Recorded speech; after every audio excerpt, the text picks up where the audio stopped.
are live. This is Sports with an Accent, Deportes con Acento. There's your host, Robert Soltero.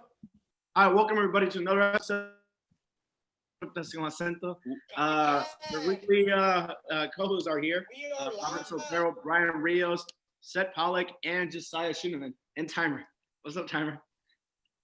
My bad. I actually muted you on accident for like 2 seconds because I was trying to adjust. Oh, really? But they missed a few parts. Everyone's heard the intro before. Okay, come on. All right. So, are we gonna get? What's the first topic? We're gonna go straight to it, guys. We have a lot to talk about. NBA, Eastern Conference Finals, Western Conference Finals. We still have that the seventh game of the Nuggets and Clippers series. So we're gonna talk about that. Nikola Jokic went off yesterday. Then we're gonna talk about a little bit MLB and their plan on having a bubble for the playoffs. I'm going to recap a little bit of a U.S. Open, not much time. And then NFL, baby, it's back. Football is back, guys. You happy about that? Of course. Happy to see my Bears playing. Didn't think I would, but it's awesome. I didn't think this day would come, but it's here and I'm happy. So man, I thought coming into today, I was going to be the only one with a win. Freaking Bears. But freaking DeAndre Swift. Thank you, DeAndre Swift, for the gift, buddy. You all almost lost. Mine was never in doubt. I won. I'm trying to figure out. So I'll take it. I'm trying to figure out were the Browns more Browns or were the Lions more Lions? Both. Because the Browns were pretty Browns, Lions were pretty. I just can't believe DeAndre Swift missed that. But let's get to it. We'll talk about that later. So, NBA, as we always do, that's the first league we're going to talk about. So let's go through the Clippers Nuggets series. What are you guys thinking about that? Game 7 tomorrow. Man, I didn't think we'd even be at this point. I thought the series was over when the Clippers took that 3-1 lead. But freaking Denver again, man. That team has shown that the spotlight is not too bright for them because when we talked about the series in the beginning, we thought the inexperience would show. It's not really showing. This team looks like a veteran team. They're not afraid of the Clippers.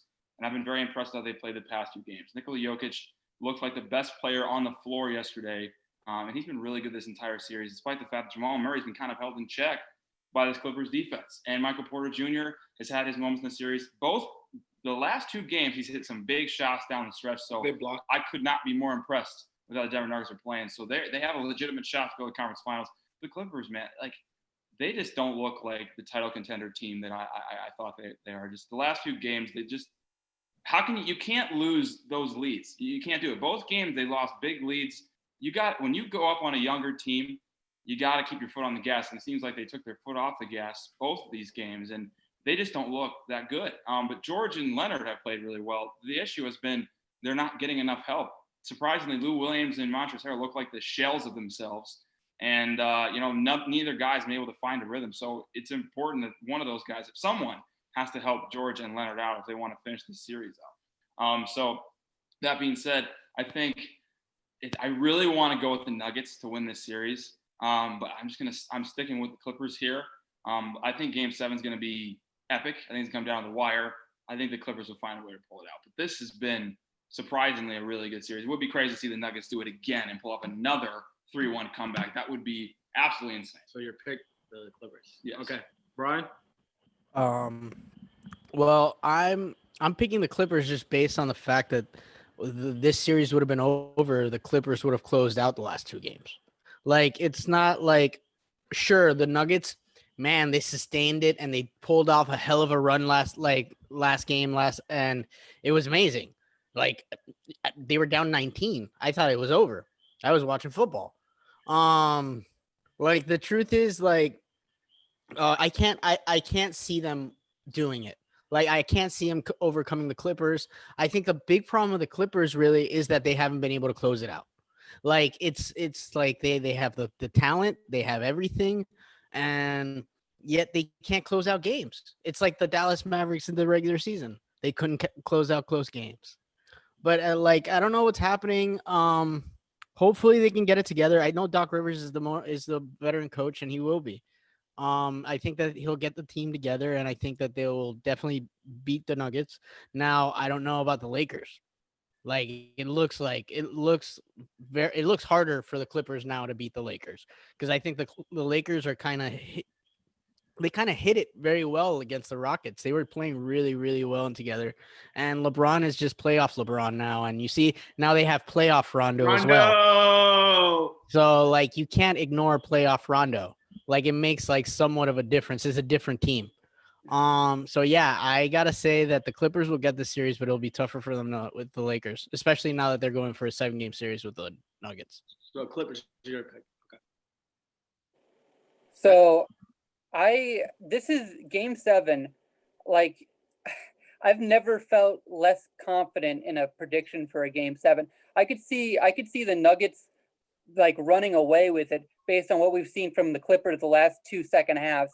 I could see the Clippers winning by 30, or I could see a close game. So I have no idea what's going to happen, but I'm going to be the one person who takes the Nuggets in game 7, just because the collapse we've seen from the Clippers the last 2 games, like Brian said it, they have the talent, they have everything, but they haven't been able to close it out. Why haven't they been able to close it out? And if they haven't closed it out on the series winning game 2 straight games, why are they necessarily going to do it in game 7? This series should have been over in 5. It should have been over in 6. But if the Clippers can't close it out, then why am I supposed to believe they're going to close it out in 7? I think the momentum is with Denver. They just seem like the team that's more with it now. Now, it's very possible that the Clippers can get that back in 2 days and all of a sudden come out and play the way they're capable of playing.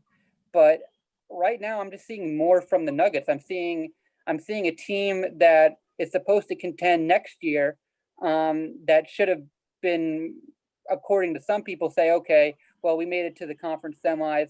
That's good enough. We shouldn't have even beaten the Jazz, but the fact coming back from 3-1 was impressive there. But we're playing the Clippers. They're maybe title favorites, so we'll just go out in 5. I mean, I'm really impressed. It's a mix of being impressed with the Nuggets and maybe even more so being just confused about the Clippers. And if they haven't pulled it together the last 2 games, I don't know why I'm supposed to expect that they're going to do it in game 7. Yep. Actually, before you say you're the only person that thought the Nuggets was going to win, that was my pick. Okay. I do think the Nuggets are going to win. Well, I'm not confident about it, but I like my pick is the Nuggets. I would say the last couple of games they've gotten more into rhythm.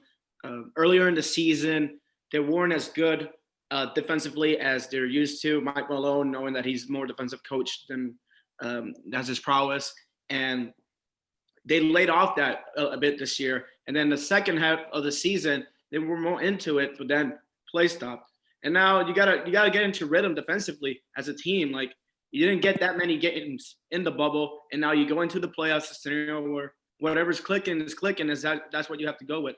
And right now, their offense is clicking. But the thing is, last year they went into game 7s in the playoffs, and they played well enough, and they won. And this year they had experience again by playing the Jazz, who are not as good defensively as previous years, but are still good. And with the experience of game 7s, I think Denver will battle it out, and I think this is going to be a close game, and I think Denver can finish it off. Okay. I mean, I could totally see the Nuggets pulling out too. But Seth, I don't disagree with you on the fact that there could be a blowout. I don't see game 7 being blowout at all. Based on how the series is gone, I think that game will come down to the wire. It's going to be. I can't see either team blowing out because I think they're evenly matched. I really do. I think as far as concerned, I think that they're pretty. And you could say if Denver was a little bit healthier, because remember these 2 other players are still coming back from injury. Well, they don't have Will Barton, so they don't. Exactly. Will Barton is like they're one of the 3rd best players in the team. All right, here's the truth. We gotta say the Clippers are only in this situation because Lou Williams has not been playing the way that we're used to seeing. They're going at him. He can't defend anybody. Yeah, but He's too also- small. He can't do anything. He doesn't have a good body to face off against these tall, strong dudes in Denver. Yeah, but he's faced so many bigger guys in his career, and it's like he's able to find ways to score through any type of defense. So it's like But he it's just hasn't played that. But it's not well. scoring. It's defensively. They have to take him out because he's such a liability defensively. Well, no, Oh, they but don't have it's to. not that. You have to figure out a way to keep your scorers on the court. Either you play zone defense, or you figure out a way for. in the game. I think that's what he was trying to say. Okay, what'd you say, Brian? Sorry, you froze, Brian. I said to keep scorers on the court, and like you have to like somehow either play zone defense or play a type of defense that won't like put them out to dry. It's kind of hard, like because it's just like the Clippers are a team that are supposed to win easily. This Denver team. I'm kind of surprised, and you know what? We might not even have been here if it wasn't for someone that we were like talking so much trash about, like before, which was Paul Millsap. Paul Millsap in Game 5. He started the comeback. I mean, he kickstarted because of that third quarter in Game 5 when he went off and the young guys followed. That was, I mean, and I've harped about him. Besides that, he hasn't played that well, but that was a huge performance because if it weren't, That was huge. I mean, That's if it turned the weren't for whole Paul series. Millsap, if it weren't for Paul Millsap, this series probably could have been over. Dare I say? I'm sure Nuggets fans don't want to hear that, but that's the truth. So I got a question for Josiah. So the level of surprise, you say that this game's not going to be a blowout. Game 7 is not going to be a blowout. Would your level of surprise, if it was, be more than your level of surprise, whatever it was, if somebody would have told you at halftime of Game 5 or Game 6 that the Nuggets were going to win either of those games? Because to me, a blowout is I could see that more happening than if somebody had told me at halftime of Game 6 that, wait a minute, the Nuggets are going to win and they're going to be up double digits in the fourth quarter. They're gonna destroy the Clippers at the end of this. Okay, yeah. I mean, I'd be more surprised about, if you told me that they were going to win in Game 5 at halftime, because I thought at that moment that it was over. I thought the Clippers had it in the bag, and I thought this series was over. Yeah, I would be, of course. I think a lot of people would answer the same. The runs that these teams have been on, and the way the series has gone, it's generally been unpredictable to me. So I could see it going a number of different ways. I mean, we've seen halves that are unpredictable. Now, the way it's worked is one team has put a great half together and then the other team has put a great half together. So then you get pretty close games. But that doesn't necessarily have to happen. The thing is, this is Game 7. And every Game 7 we have seen in this playoff has been close, down to the wire. It's just you very rarely see a game that just is over like before the fourth quarter in Game 7. You never know what's going to happen. That's why just the elements of Game 7 and with both of these teams, the talent they have, I don't see this. I see this being down to the wire, crunch time type game. I really do. I don't see any other way. I'll say this too. If one team is up by double digits at the end of 3, that doesn't mean the game's over, given the way that these play. So it could look like a blowout and turn into a close game. So I'll give you that. But I could see. I don't know what to expect from Game 7, given what we've seen in this series. Okay. So we're all split on decisions. Josiah and Brian. I expect the Clippers to win by 8. Seth and I picked the Nuggets. I think the Clippers will win, and a nail-biter Kawhi will hit a big shot. No, you know what? Paul George will hit a big shot, and it'll be the difference. It'll help us win the game. So I hope he misses and the pandemic Pete starts trending. He's played well the past few games. It's not his fault. What's our next topic? I'm hoping it's someone I know that's named after a building where people live in. Well, no, we still gotta. Well, you want to go to that? You want to go to that before going to the Eastern Conference Finals? It rhymes with Chaniel Chouse, I think, right? Yeah, something like that. Yeah, let's go to that before we go to the Eastern Okay. Conference. I really want to.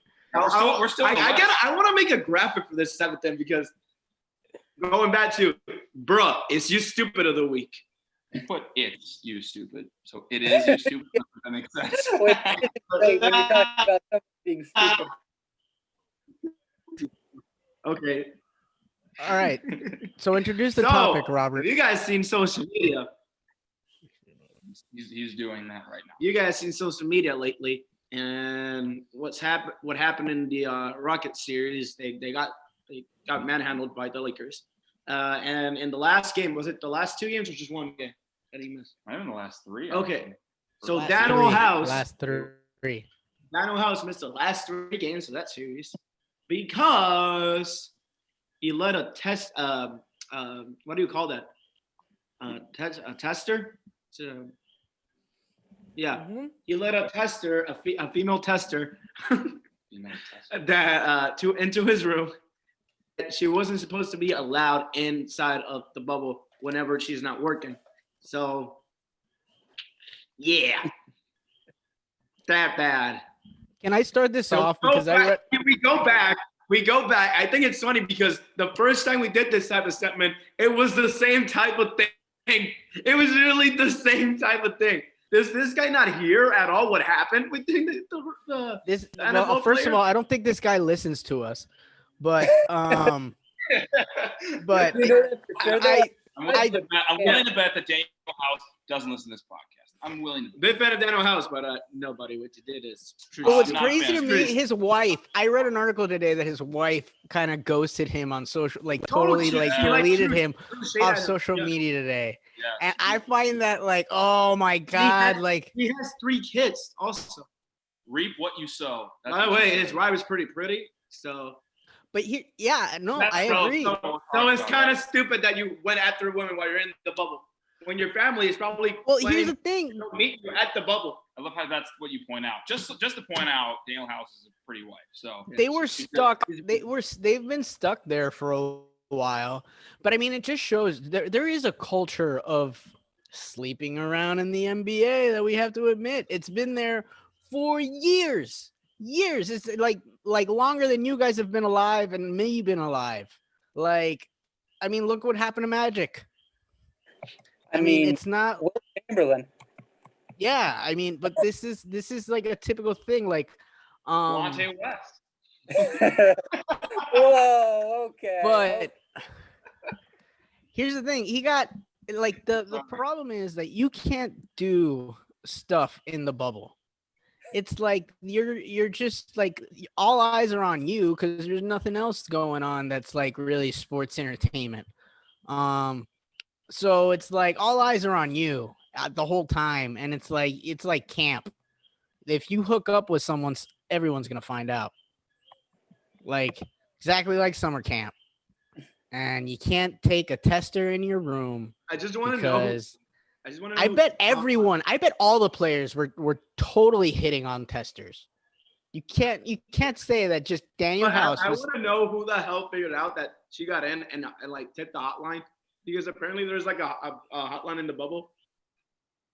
Oh Yeah. man, I'd love to hear those calls. I would watch a pay-per-view of just the calls, I just the think it's audio funny of the calls to the tip hotline. That would because be the great. memes would just put LeBron as the hotline tipper. Could you Yeah, imagine if it was like- like a jealous Bro. teammate and then he like fucked it all up? Yeah, like Austin Rivers was. No. Like that was my tester and Yeah, like, Daniel Matt got it. LaMar was like, no, I was trying to. What are you doing, man? Come on, Daniel. Dude, it's been a long time for me, dude. Come on. All right, but like, let me just say about Daniel House.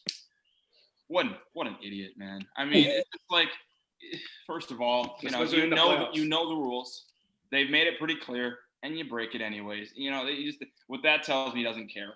You know, he clearly doesn't care. He doesn't really care about how it impacts the team, stuff like that.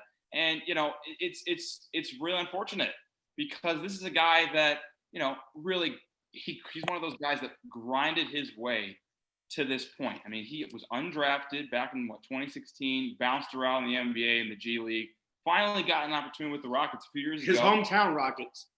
And yeah, because he went to A&M. He was good there, played with Alex Caruso. And now he became a starter. He worked his way to become a great 3-and-D guy for this team, and then he does this crap. Like this is a bad look on him. And it's not only bad, it's bad enough that he did it and broke the rules. It's worse because he cheated on his wife.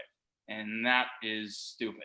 That's horrible. And I've lost so much respect for that dude because, oh my God, it's just it's bad. It's not a good look for him.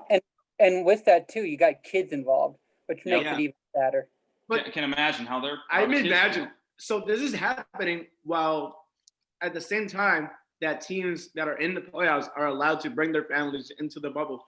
So I wonder if she was planning to go into the bubble, and that happened. It was like, honey, don't go. Like what? I'm busy right now. Dude, it had to be extremely embarrassing for him. Like, She was in the plane to Orlando, and they stopped her.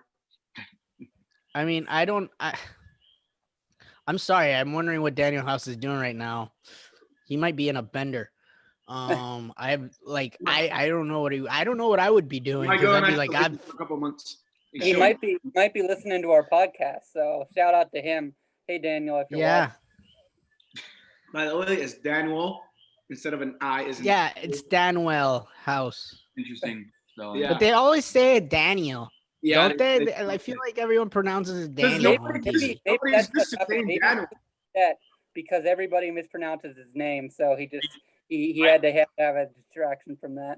I mean, I pronounced it too. I'm guilty of it. So I don't. But I agreed with what Josiah said. It kind of sucks because I did see him as a player that kind of grinded himself out to get to the position that he's in, and to all of a sudden make this mistake. And the thing is, it's a mistake that I bet, like, in other circumstances, a lot of players in the league would make.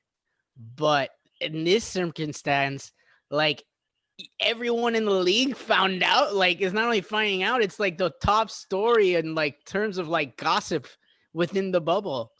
Like, you're the gossip of the bubble. And I don't know, like, if I were like a cartoonist, I would draw a cartoon of like Laker players like calling him, like calling to like, oh look, Daniel's doing this, man. I bet you William Rondo has probably said something about him.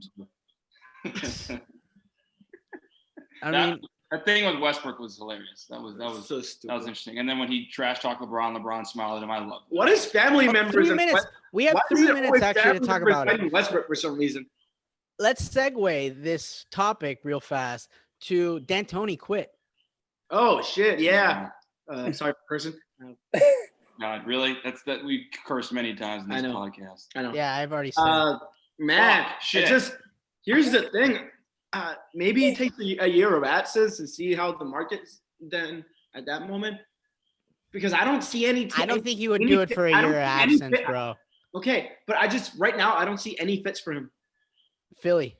Yeah, Philly. Yeah, that's the one that pops into my head. Apparently, Like, I think he did it. He would wouldn't have left without like having an inkling of the fact that he might have a foot in What do you another mean- situation. What do you mean, Philly? The guy, his point guard doesn't shoot threes. Shake You Milton. It doesn't matter. He can He's just change. like 1%. Like, Shake Milton? Are we talking about? No, okay. He I mean, can- like, I can, but like the thing is, he could also construct the roster to which they can add more shooters. That's why you have the off season. You know, they could add more shooters. to Probably that trade team. Al Horford somewhere if they can get rid I of mean, the contract. he dealt with a point guard already that wasn't a great shooter, Russell Westbrook, and Ben Simmons. I'm not saying is better. He's still got a lot of work to do with that shot, but he can still develop it. But yeah, I think he had just, James Harden. I could also see him in the Pelicans, to tell you the truth. I like the Pelicans actually. I like that one. that actually might be a better fit. The more that I think about it, now. because they don't play big centers. They have Zion, who's athletic, moves around, and then Derek Favors is okay. He's not that type of tall guy, but he's still good. Well, Bruiser. the thing is that's the interesting thing about that is wherever he goes, is he going to continue that small ball approach? Yeah, Like, will he do I that? don't know. Because then Derek Favors becomes Yeah, expendable. I just- then Zion I don't think Because he I don't feel he would. can do that. I don't feel he can do that because it didn't work. I think the only way that works is if you have a power forward at least, like a tall power forward. Not a guy like PJ Tucker, like at least somebody who's tall enough to get rebound. Well, Because you're still gonna lose. PJ wasn't. But you're gonna get Zion, a powerful power forward. Like, it's Exactly. possible. Maybe sign at center if you want to. Even if they do endorse that, you just saw this year it didn't work as far as getting him to conference finals.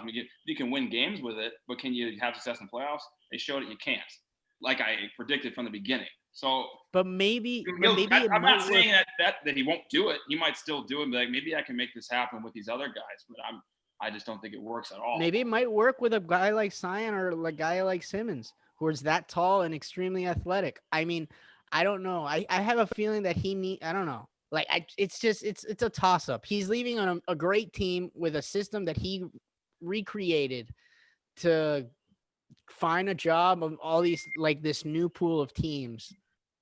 And now you could take out like the best team that was in the pool, which was the Nets. to tell you the truth, because that was the best situation.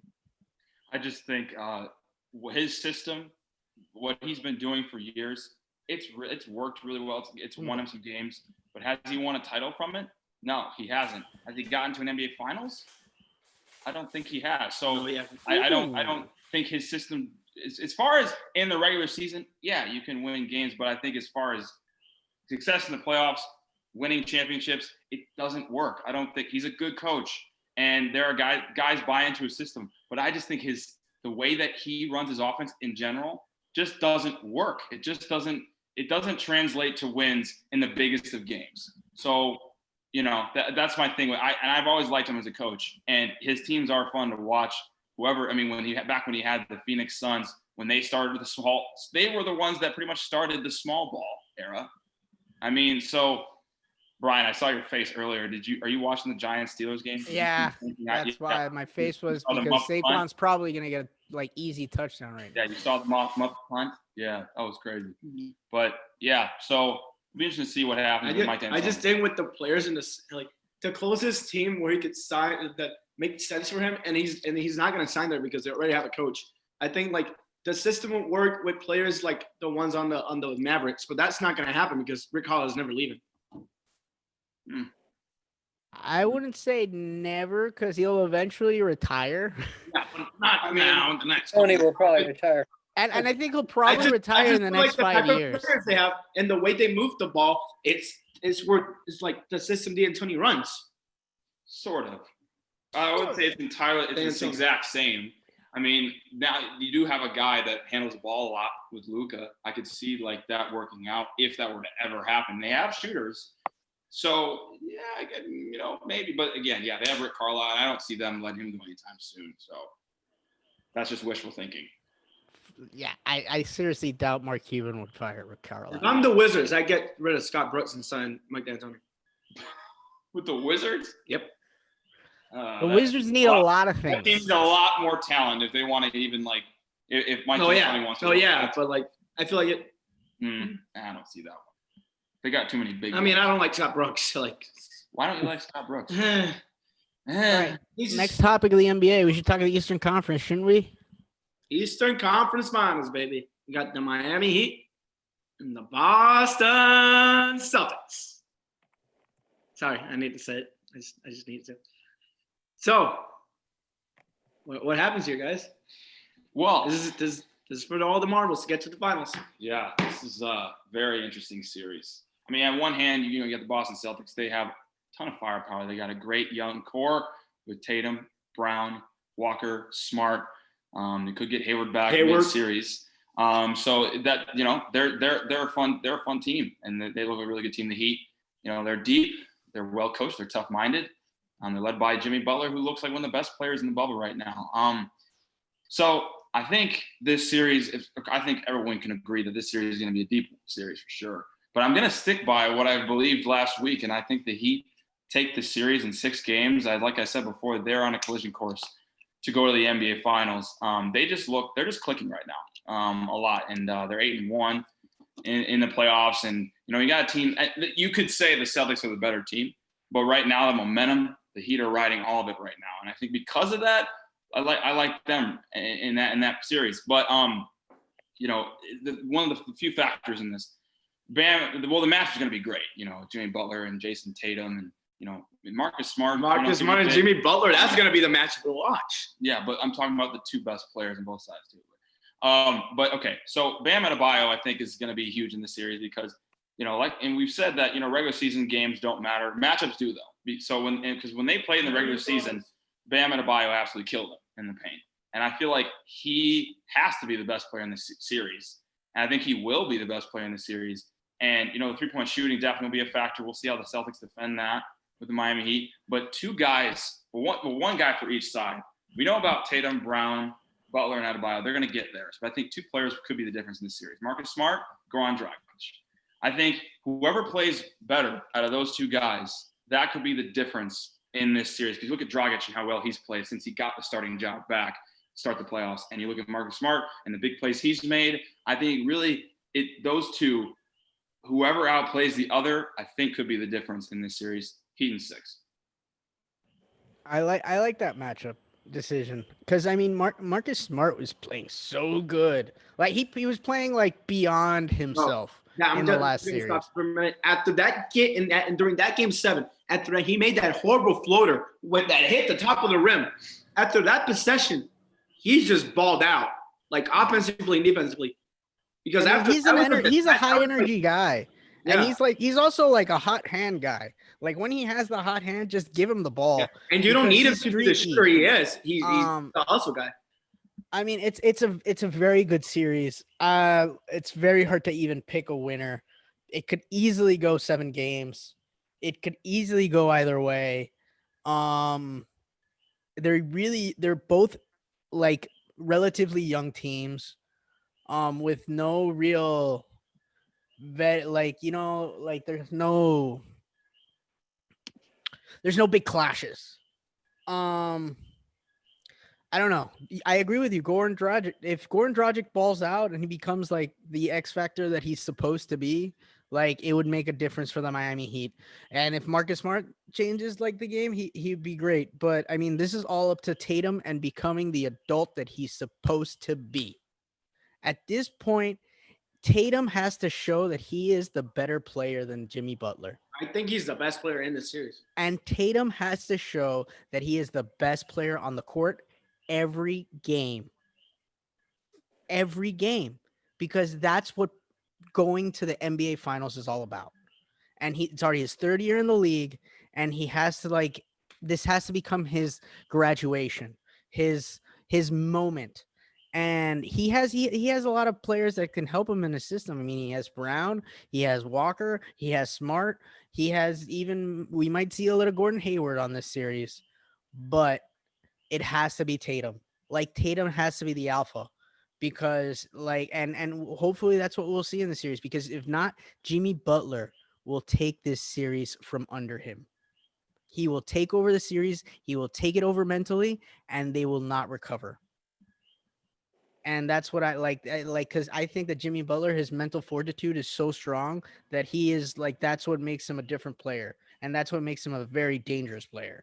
So Jason Tatum has to grow up in this series, and hopefully that's what we'll see. Before Seth continues, just gonna mention, just because you guys mentioned Gordon Hayward, he's ruled out for tomorrow's game.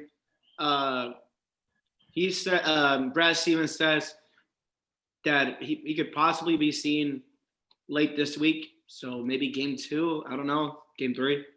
So we'll see. Seth? What was Brian's pick? I missed that. Celtics, but it has to be Tatum. Okay, it has to be. Okay, but what is Celtics in what? In 6 or 7? 7. See, I've gone back and forth on this one. I was thinking a lot of the week Celtics. I was thinking actually Celtics in 6, but I think I'm moving on to the Heat in 7. Just because when it does come to Tatum versus Jimmy Butler, I trust Jimmy Butler to have that edge, to have that energy to his game, and to have that ability to finish and be the guy in all 4 quarters that leads the team to a victory. Oh, okay. What? You froze, so we missed it. Just repeat. No, but I'm back now. I'm back. Okay, great. Yeah. But yeah, no, I trust Jimmy Butler more than I do Jason Tatum at this point. I don't know if Jason Tatum is there yet. Now I feel better about the Celtics supporting cast, about what Jason Tatum has behind him than I do about the Miami Heat, and that's why I want to take the Celtics, even though I want to take the Heat. But I'm taking the Heat in 7 because in Game 7 I see Jimmy play Jason, and that leads to a Miami win. I don't know if I like disagree with your comment though.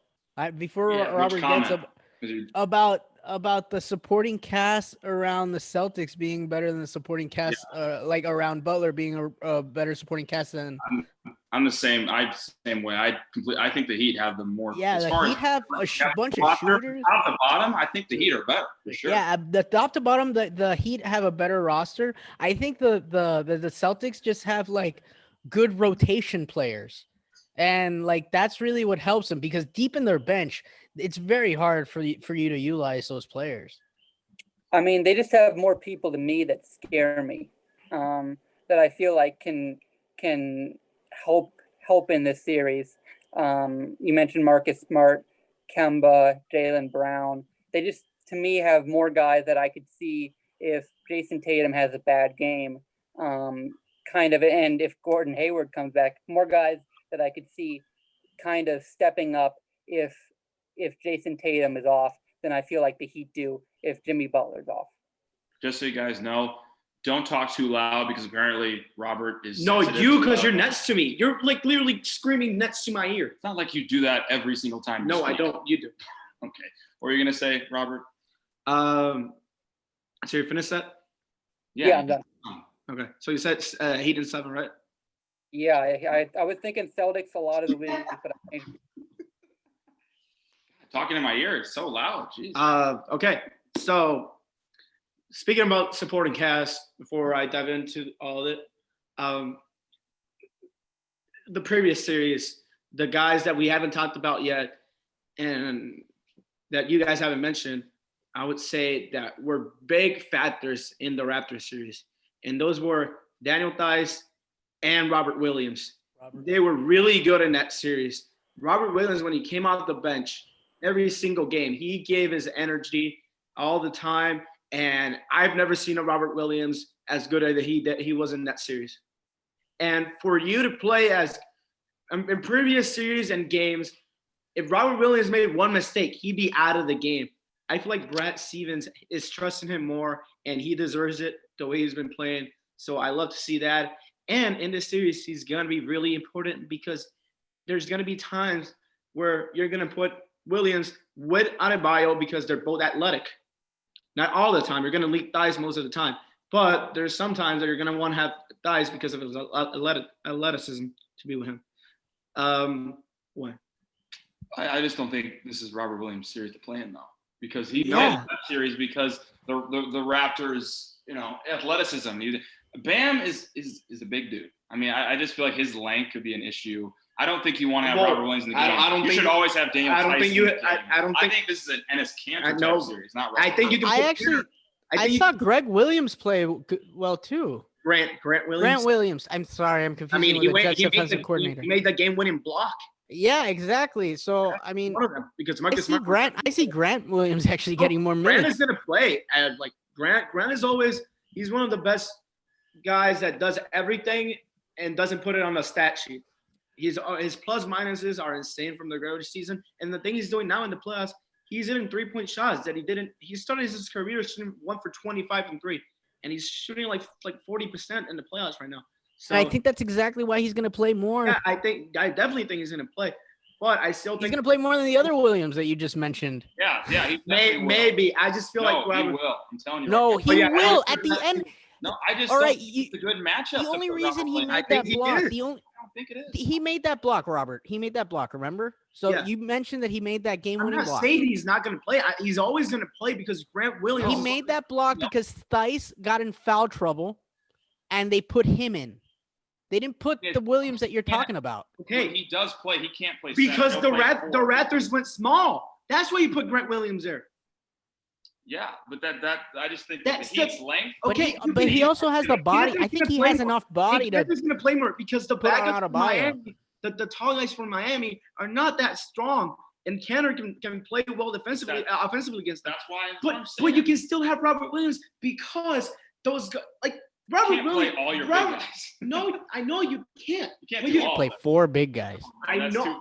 too- Did I even say that? No, just No, you listen. just did. listen and stop, All right. and stop consuming. Hey, sit down a little bit. Then Take listen. it down. I don't interrupt you Okay. guys. I don't Okay. interrupt you guys. No, you don't. I don't Really? interrupt you guys. No. Okay. No, Really? no. Okay. Stop. Robert is gonna play. Maybe he plays 5 less minutes a game than what he did in the series, but he's gonna contribute to the series, I think. And yeah, Grant is gonna play as well. And then And Cancer, and Theis, and Taco Fall. they can mix it up. They can mix it up. That's Brad Stevens knows how to mix it up. maybe so- maybe he'll do that. And Miami's bigs and on the bench are not that good defensively. Maybe Myers Leonard, and he's not even that good defensively. So Myers is I pretty think good. you're gonna Myers is mix pretty in Kelly that sucks. first game. Myers. you're gonna mess around in that first game and see what they can do, and then that's gonna be the rest of the series. But I still think Robert Williams is gonna play. Derek Jones. Okay. I think Tatum has to take over. We'll see. Gordon Hayward. If he comes back, I really believe that he should come off the bench. The lineup that they have right now is working really well, and we saw last year he was a good piece off the bench for them. The team's different, but he was a good piece off the bench for them. So I think he's going to be. I don't know. I mean, it makes sense because Smart was playing a lot of minutes. Yeah. But Hayward's also a guy that he needs that confidence, though. Yeah, but I think the thing with that is Gordon is a really good ball handler. So you're going to have him off the bench with Brad Wanamaker to run that offense a little bit. And if you're going to have him off the bench, he's going to score more for you. And that's good because they need more scoring off the bench. Because Boston's reserves, what they do well is defensively. But if you bring Hayward off the bench, you're going to get more scoring. And that's what they need off the bench. So that is if, when he comes back, that he's gets back into rhythm. Yeah. It might take a little bit of time. I actually want to mention one other thing that could be interesting in the series that no one's really going to be talking about at all.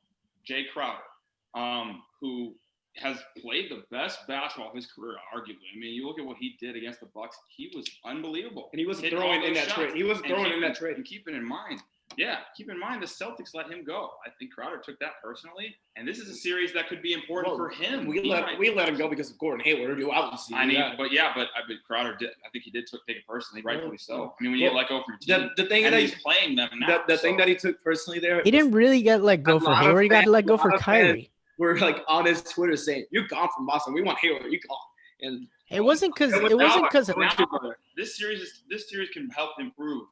That can help prove that maybe they shouldn't have let him go or something like that. But he's gonna have a lot of motivation. He could be a factor because with him in the game, they match up well with the Celtics and defensively, especially. You can put Butler on Tatum, you put Crowder on him, you can switch. So he could be he can be as much mad as he wants to. It's still the right move that they did. No, I'm not. I mean, yeah, because they needed in terms of money and all that to try to get Gordon Hayward.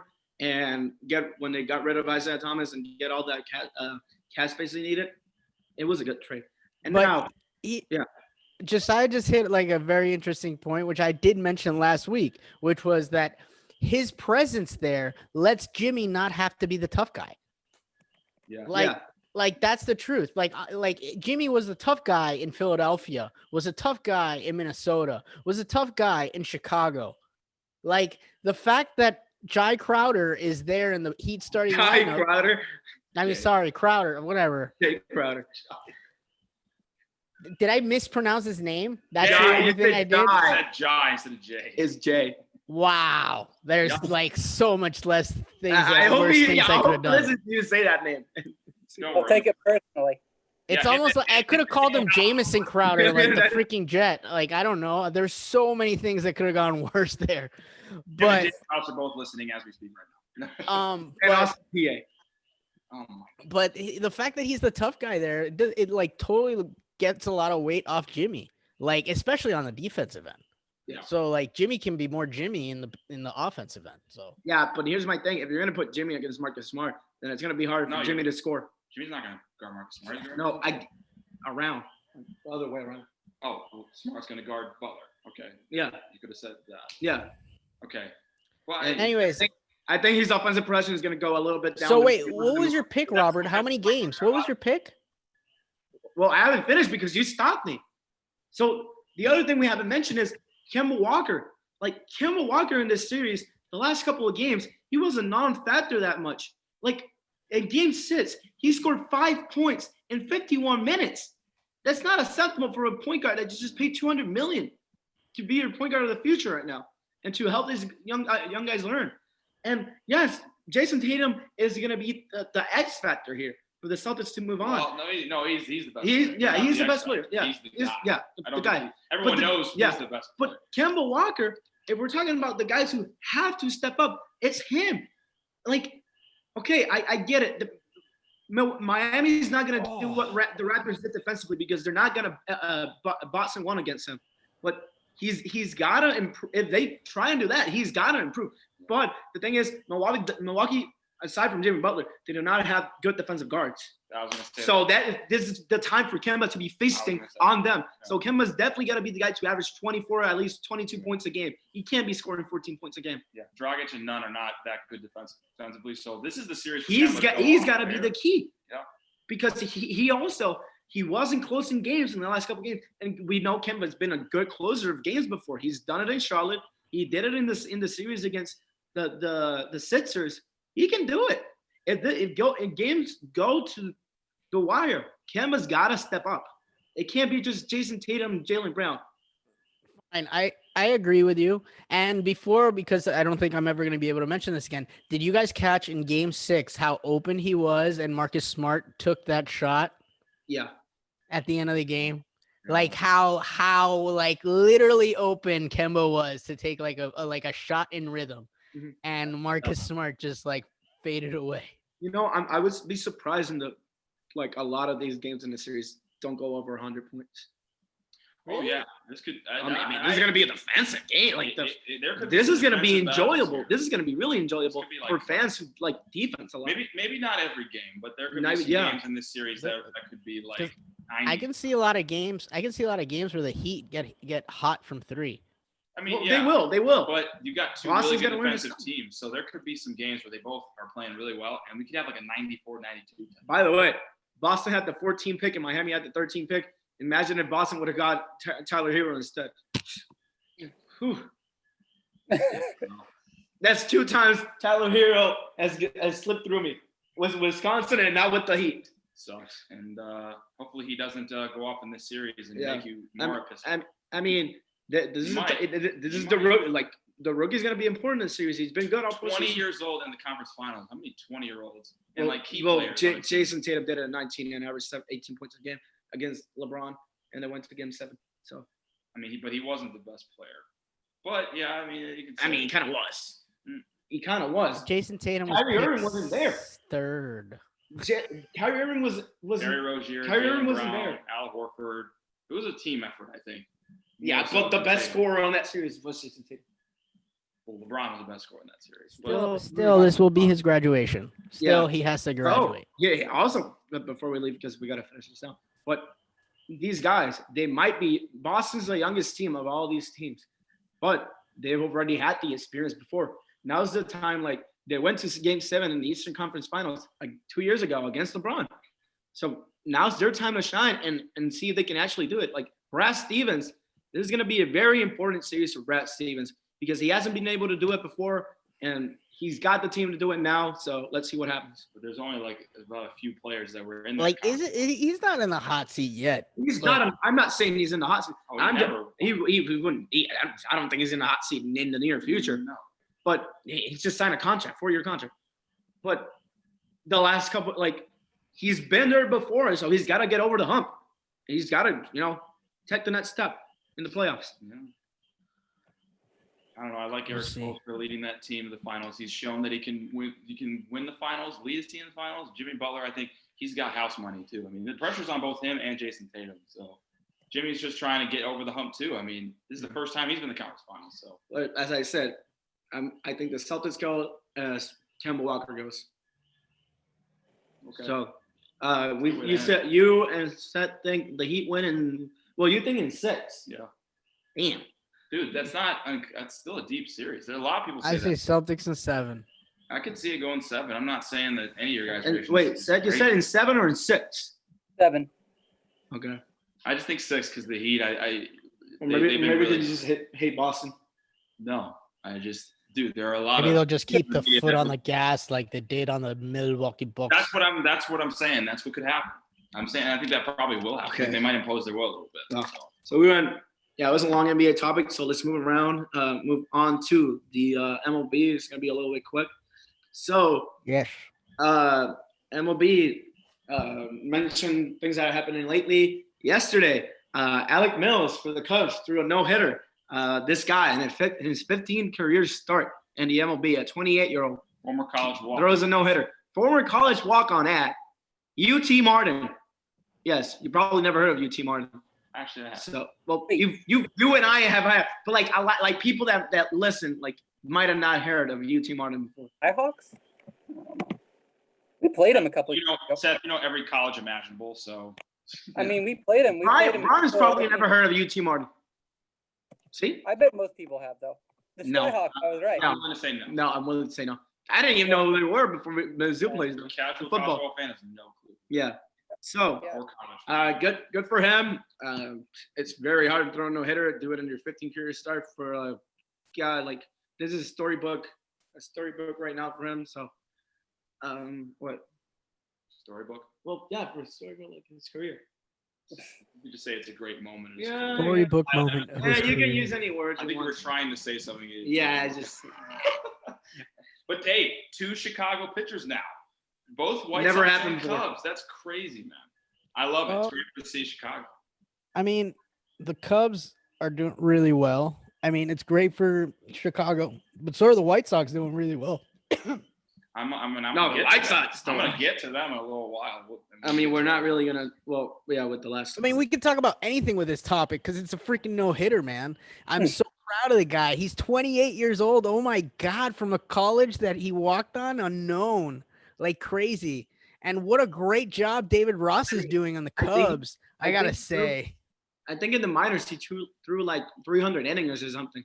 So that's a lot of innings. I mean, I just know he's been with the organization for a few years, and he's one of those guys that grinded his way to. I mean, he got a starting job this year, started off extremely well, and then he kind of fell back down to earth. But this is easily his best performance. I mean, you can't even. You can't top a By the no-hitter way- other than a perfect game. The funny thing Yeah. about that game, the hardest hit ball all game long was the first batter of the game, I don't remember who that was. Who was the first? which is insane. And he also throws a curve at 66 miles per hour, which is what the fuck? Yeah, I never heard that before. that was some crazy stuff. Yeah. So, Wait. yeah, what are you gonna Yeah, say? go say something. So we're gonna go to the topic of the MLB postseason bubble idea. So right now, they're thinking of 2 different places, different states actually. So either play. There's our roommate, Kate. Okay, keep talking. Rob. So they're talking about the National League either play at Dodger Stadium or Petco Park in San Diego, and then the American League will either play in Globe Life Park, the new stadium for the Texas Rangers, and Minute Maid Park for the cheating Houston Astros. So The Trash Tros. that's Astros. So, by the way, before we go to that, Right. did you guys see Brian? Did you see the picture of the Dodgers fan outside the Houston bus? No, I have not. So there was like a lot of like the Astros bus was going into Dodger Stadium, and there was fans outside of the bus just hitting trash cans. Great. I would not expect anything less. No. It's funny. But yeah, what were you gonna say? So I mean, what do you guys think of this idea about postseason bubble like this? It's a good idea. I mean, they're trying. Clearly, they're going off of what the NBA and NHL have done, which has worked perfectly. By the way, both leagues haven't had any positive test. So yeah, looks like that works pretty well. The difference is though, the NBA and NHL had already been in the bubble prior to the playoffs. They came back. The NBA had the eight regular season games, then the playoffs. NHL had the qualifying round, then the playoffs. So the MLB, they've been playing their regular season kind of like normal.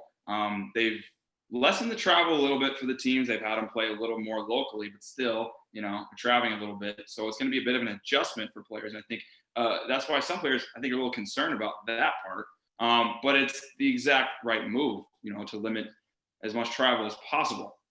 My thing is though, this is something that I'm sure they're trying to figure out, how and when are they going to get, families in there and try to, support the players, because that, players want to be able to see their families and they've been away from them. So, that's something that I'm interested to see how they figure that out, but this is exactly the right move to go about it, because we were all talking about prior to the season that, just having this normal type schedule was the wrong move. And we've had some outbreaks, and this is the type of formula that will hopefully prevent that from happening.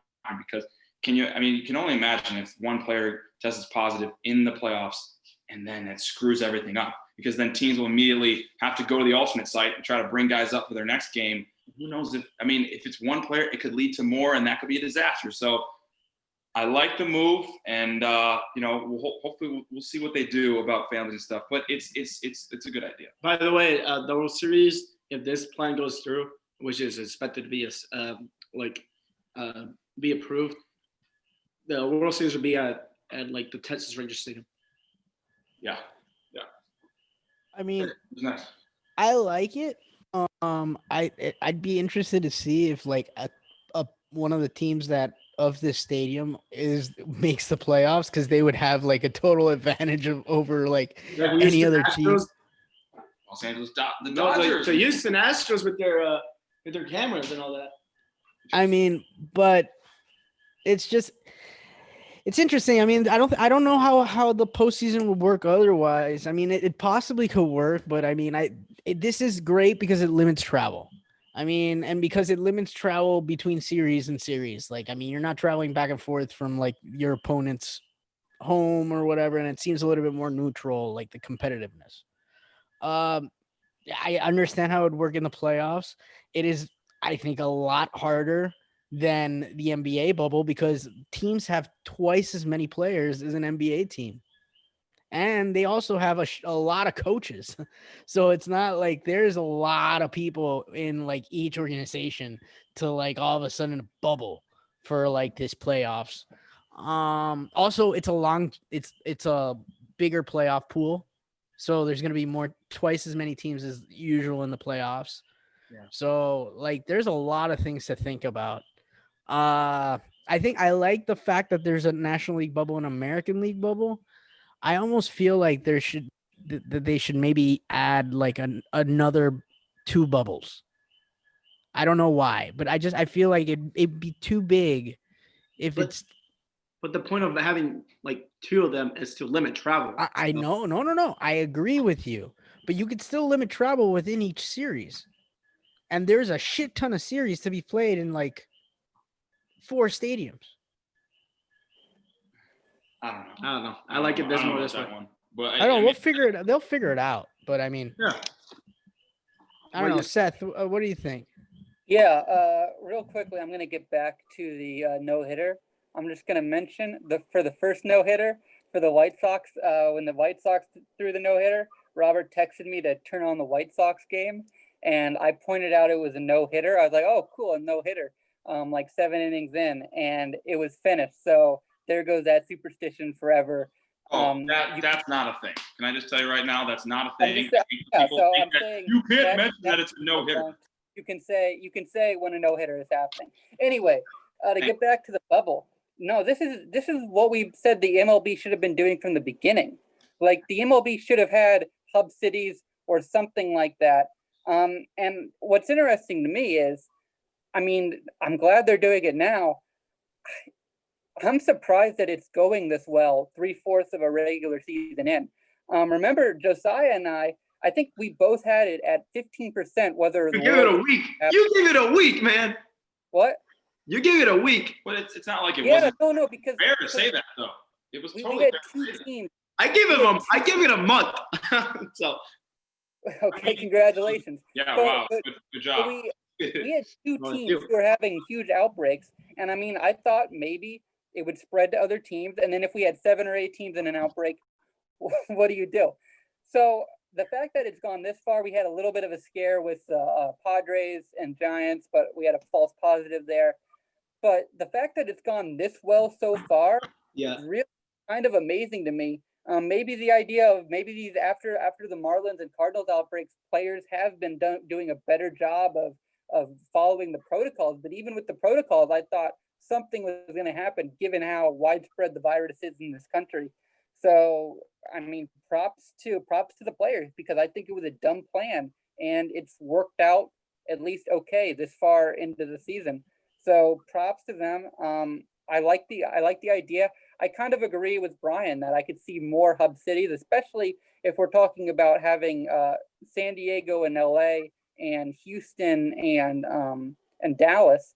I mean, that's not too far apart. So you could have one league in those You could have the NL in LA and San Diego, half the NL, and then half the AL at Globe Lake Park, and half the NL or half the AL at in Houston.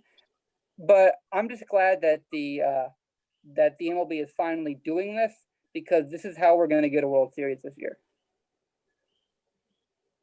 Robert. I mean, Oh. but like, is it surprise? I mean, I feel like the scares kind of scared people like in the beginning of the season to like wear their masks and But be a the little thing- bit more No. vigilant. But at the same time, what you got, like 25 people? How many people are on an MLB roster? Like 30. 30. Almost So you just get like 30. players. You probably expand a little bit for the playoffs. You don't need 100 or 200 people to screw it up. You need like 5 people, and then it spreads real quickly. This is the kind of thing they talk about, households spreading within a household. Like, if you're around people long enough,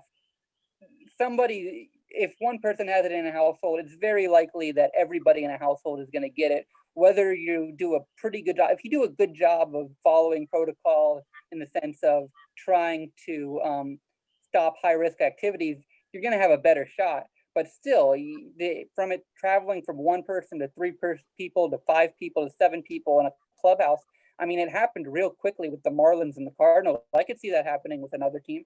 So I mean, I am kind of amazed. Got 900 people on these rosters to see it work out this well for the last month. I mean, that's impressive to me. I mean, but here's another thing to think about in this bubble. Guys, Robert hasn't spoken Oh, yet. Robert, go. Sorry. So something I was going to mention with everything said. So in an article by ESPN, Jeff Passan wrote, it says a bubble will theoretically help MLB weather any positive test. The lack of travel days in typical playoff series allows the league to bake in days to wait up potential positives. And then the thing says that they might have family members, but the thing is that the family members and the players can only leave for games. They can't do anything. You go to the game and you come back and you're in the hotel. You can't do anything else. Sounds about right. I mean, you're trying that's So basically house arrest, which I agree. isn't that what the NBA is kind of doing? So Yeah, but the NBA has Disney. Yeah, they have a camp. They have like they have a campus in Disney where they can fish. They can do a lot of activities that are out of normal. American League will. I don't know if they're doing that as much anymore. American League will have them in Houston. I mean, Houston, Disney, Houston. Yeah, and also like it's not like NBA is able to regulate all of the places on campus. Like, what is the MLB going to get, like a convention center in Houston? Like, hey, here's your place. They might bring back Astroworld. They may bring back what? Astroworld. Oh yeah. I mean, yeah, because like, what are you gonna do? Because you go to the stadium, you're going to practice, you play the game, but then you go back to the hotel and then you're not doing like you get to see your family. Maybe they set a ping pong table. That'd be cool. Maybe they could. Maybe. Wait, Hold on. Wait. Maybe they could give them, except for Astros players, give them all trash cans and bats. You know, I think that would keep them occupied a little bit. Maybe a little use of technology here and there. I'm sorry, I just had to put that in there. Everybody gets a buzzer. Come on. I'm surprised Brian didn't laugh at that joke. And if a home team of any of the state of like any of the places like the Rangers or the Astros or say the Dodgers or anybody makes it to the playoffs, would those players be allowed to stay at home? Rangers aren't making the playoffs. Dude, Rangers aren't making the playoffs. Let's just. I know that, but I'm just being. Dude, if the Astros were like in the NL in the American League Central right now, they wouldn't be in the playoffs. It's insane. Or the Yankees. No, the Yankees are playing well. They won 5 in a row. I mean, yeah, the AL Central. You're not answering Brian's question though. I mean, like But the Dodgers he are just going to make said, the like playoffs. he said. What Like my question is, would those players stay at home? No, they wouldn't. They would be at a hotel. Yes. And then, yeah, I don't know. I think they'd be in a hotel. I'd expect them to be at a hotel, but it's just it feels more of a house arrest situation than the NBA. That's fair to say. I mean, where else would they? If it's not in the hotel, at home, no, I don't think that's a good idea. So, considering that they've been playing and traveling all this time, it's risky. The NBA seems so far ahead on everything than the MLB. I'm just imagining like what the security protocols are going to be at MLB. I feel like it's going to be so much worse than the NBA, and we're just going to have all these funny stories of things going wrong with the MLB. So I'm looking forward to that. This is totally unrelated, but did you guys hear they're banning the use of alcohol now when they celebrate like winning in the playoffs? They're not allowing that anymore. Oh, that is so stupid. In the wait, where? What league? Yeah, they just did like an hour ago or so. That's Which so league? stupid. MLB? Pretty dumb. Yep. No, because they can't. They celebrate and throw all the bottles and all that champagne. They know what I'm talking about. Don't do that during a pandemic. Yeah. No fun. They don't want to have fun. But you know, it's an idea they could have. Instead of having it in the clubhouse, do it in the field and spread out. I agree. That's a good idea. Yeah, No, I actually agree that I agree with most of the stuff that should go outside. I'm imagining the next series starts and the field still smells like alcohol. I'm just like imagining like the alcohol. It's like it smells like the field was on a bender. You imagine the grounds crew having to clean up the alcohol, the beer. Somebody's gonna get a grounder. Somebody's gonna get his grounder, and the ball's gonna get stick because of all the alcohol to the glove. You get stuck to the glove. Yeah, Minute Maid Park's not be lemonade. Something with that lemonade. Yeah. So yeah, that's stupid. I think we should move on to the last topic of MLB and keep it short. So NFL, we got a couple of things to talk about. This is about if our World Series matchup has changed or not. Has your World Series matchup changed? Yes, it has. For me, it has. Okay. The White Sox and the Cubs. To tell you. So my matchup was before the season started was Rays Dodgers, which is still looking like a pretty good prediction right now. But I'm going to change who comes out of the AL. I'm going to say White Sox. I'm going to say Chicago White Sox, Los Angeles Dodgers, World Series. I know you're probably saying that, but I'm just looking at that team. I'm looking at the other teams in the AL. Okay, and I think it's first off, think about in the last 25 games. Their last 25 games, 20-5. Okay, no one has a better record in the major leagues than the White Sox past 25 games. Right now, they're absolutely on a roll, and I look at that team talent-wise, and I think they stack up with anyone in the major leagues. Okay, because that batting order is so good, so stacked with talent, so much power. I mean, Eloy Jimenez, Luis Robert, who could win Rookie of the Year. Tim Anderson could win the batting title for the second straight year. Jose Abreu could be an MVP this year. Yasmani Grandal has been on a roll. Nick Madrical's been really good. James McCann's been – that entire batting order is stacked, okay? And then the pitching staff, stacked. The pitching staff, now that was a concern. The starting rotation, beginning of the year, a lot of people were concerned about that. Because outside of Lucas Giolito and Dallas Keuchel, there's like a lot of questions.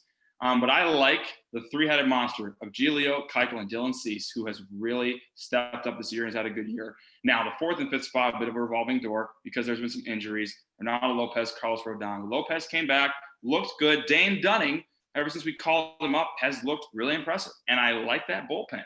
Alex Colomé has been dominant this season. He's been really, really good. They've got some gems, some young gems. Matt Foster, Cody Hoyer,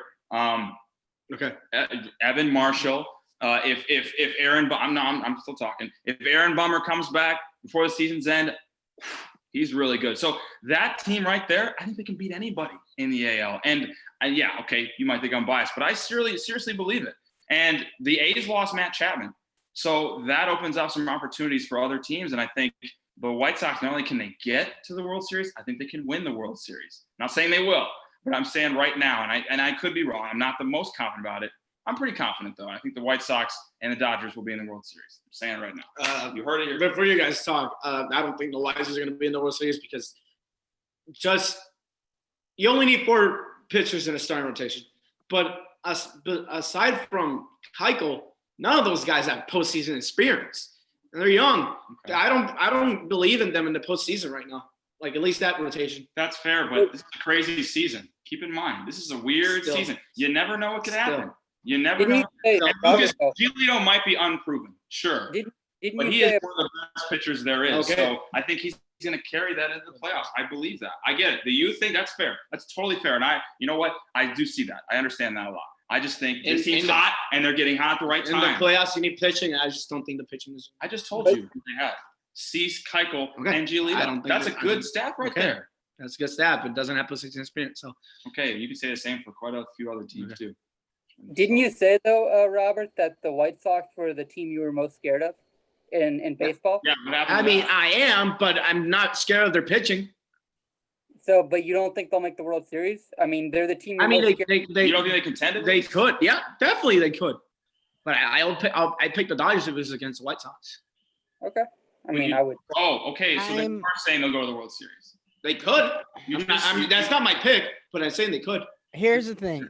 I like Josiah's pick. I picked the White Sox too because they're almost everything Josiah said. Because their lineup is hot right now. It like 1 through 9 looks like amazing. Looks like none of those players should be their 9 batter, or their 8th batter. That's really what it is. There is no 8 batter in that lineup.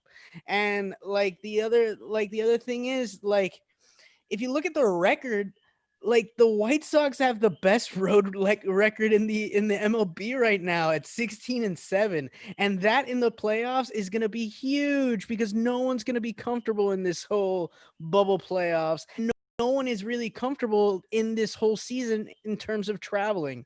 So having a road record that is that great speaks numbers for what they could do towards the end of the season and in the playoffs. So that's why in AL, my pick is the White Sox. In the NL, oh boy, it's really hard. In the NL, I'm going with the whole. I don't want to pick the Dodgers. God damn it. So I'm gonna pick the Atlanta Braves. I'm gonna pick the Atlanta Braves out of spite. In the face. Why? You can't say that? No. Why not? No. The Padres. Dude, the Dodgers haven't won a World Series and they've choked before. I think the Dodgers have won a World Series. The Pirates have never in their history won a World Series. Okay, we're talking. Here's the thing. The Dodgers, it feels like it should be their year. It feels like it should be. Why shouldn't it be? They have a great lineup. They have all these players that are great, but it just doesn't feel. I don't feel right picking the Dodgers. I feel like at some point they're just gonna mess it up like they always do. Robert. So that being said, it seems like I was gonna say the Braves, but you know what? I'm gonna change it. Chicago and Chicago. Oh yeah! Oh, yes! I love it, Brian. I love that. Chicago and Chicago, because you know what? Yeah, a team, a cumulative batting average of 200. It seems like it's a special season for the Cubs, and I think that it's a team that they're together all of a sudden. Their head coach is a new head coach, but is a former player who used to be Darvish looks like a monster right now. Ian Happ looks. Those two guys have been the ones that have carried that team. And they're young teams and they're young players that they've been brought up through the system for years. And the whole, I feel like, Juju just got a touchdown. Hell's yes. You're like 10 seconds ahead of me. So great. Thank you for that. And Deontay. But yeah, but it's really, I gotta say the Cubs, I think it's a special year. So Seth, you go, because I took so much time. Yeah. Indians Reds. Yeah, no, definitely. The Reds are going to get on a run. Indians going to be on a run. It's going to be all Ohio. No, we have way too much choking in general when it comes to Ohio pro sports for me to pick that.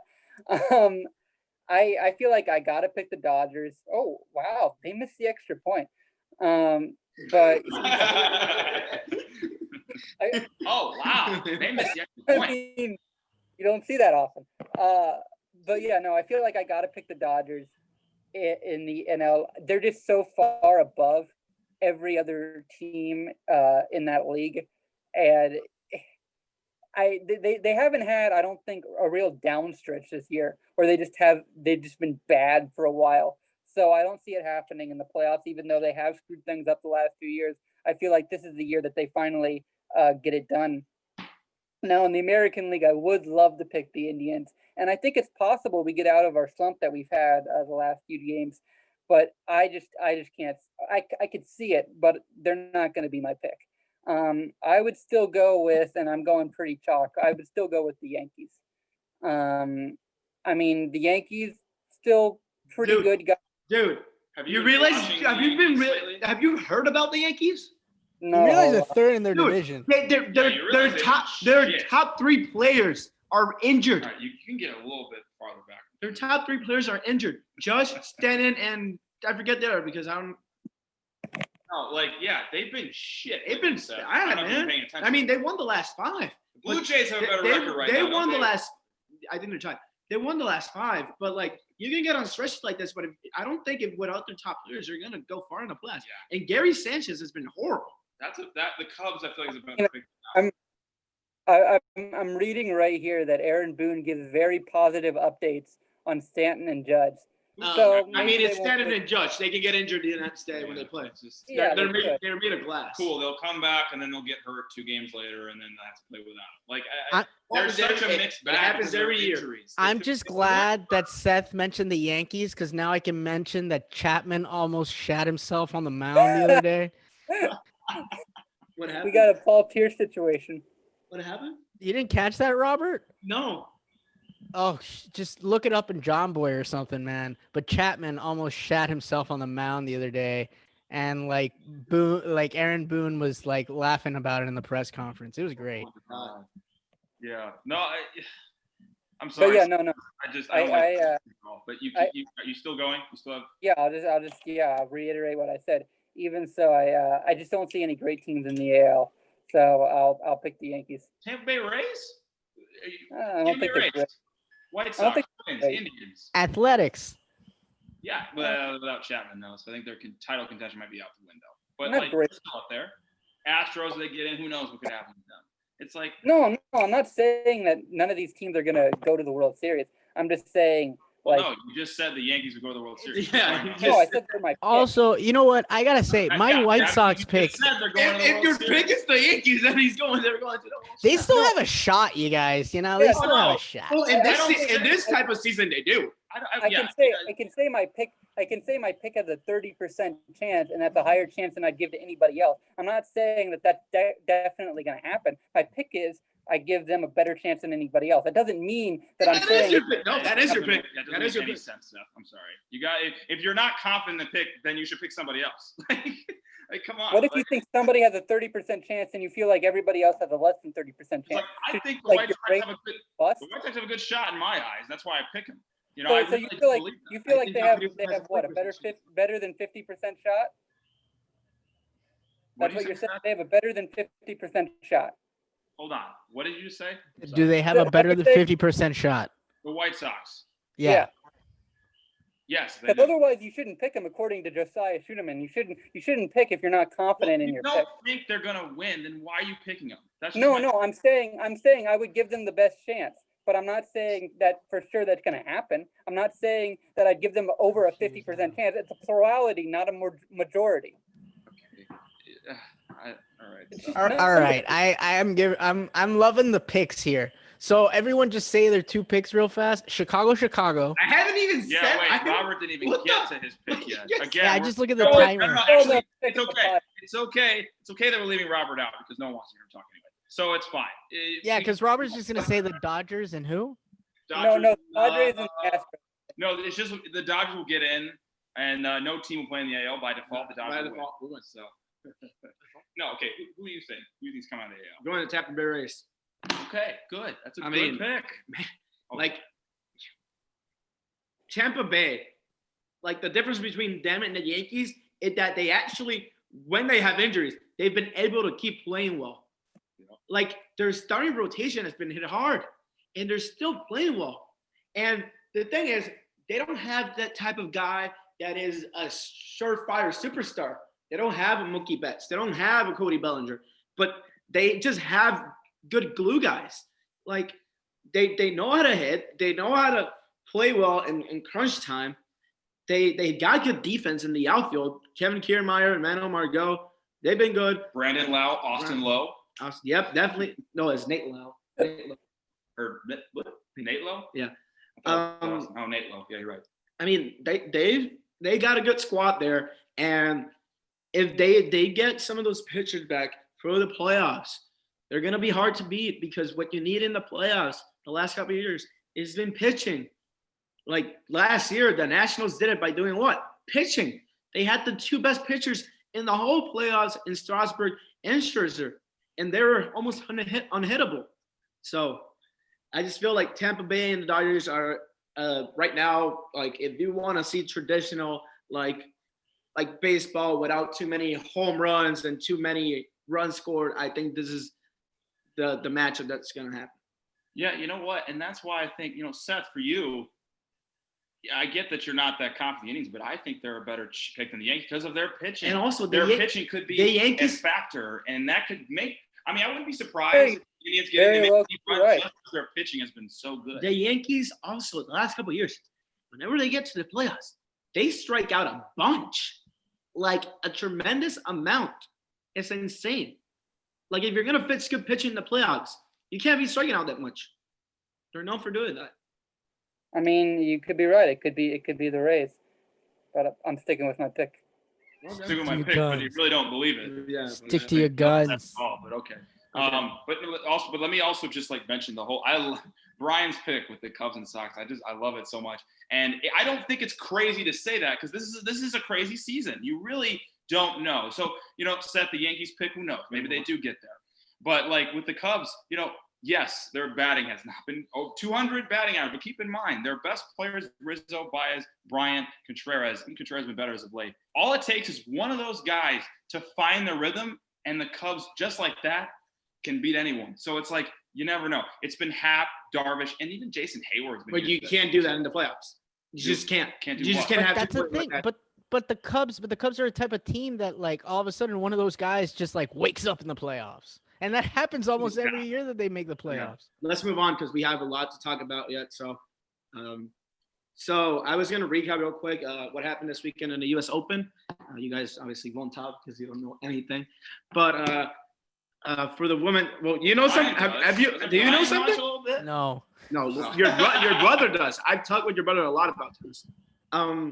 In the women's side, Naomi Osaka wins her first, I think, Grand Slam, if I'm not mistaken. She's been very good. The tournament, the Western Southern Open, she got injured. She dropped out the final match, and I didn't know what she's gonna do in the U.S. Open. And she went far and she won.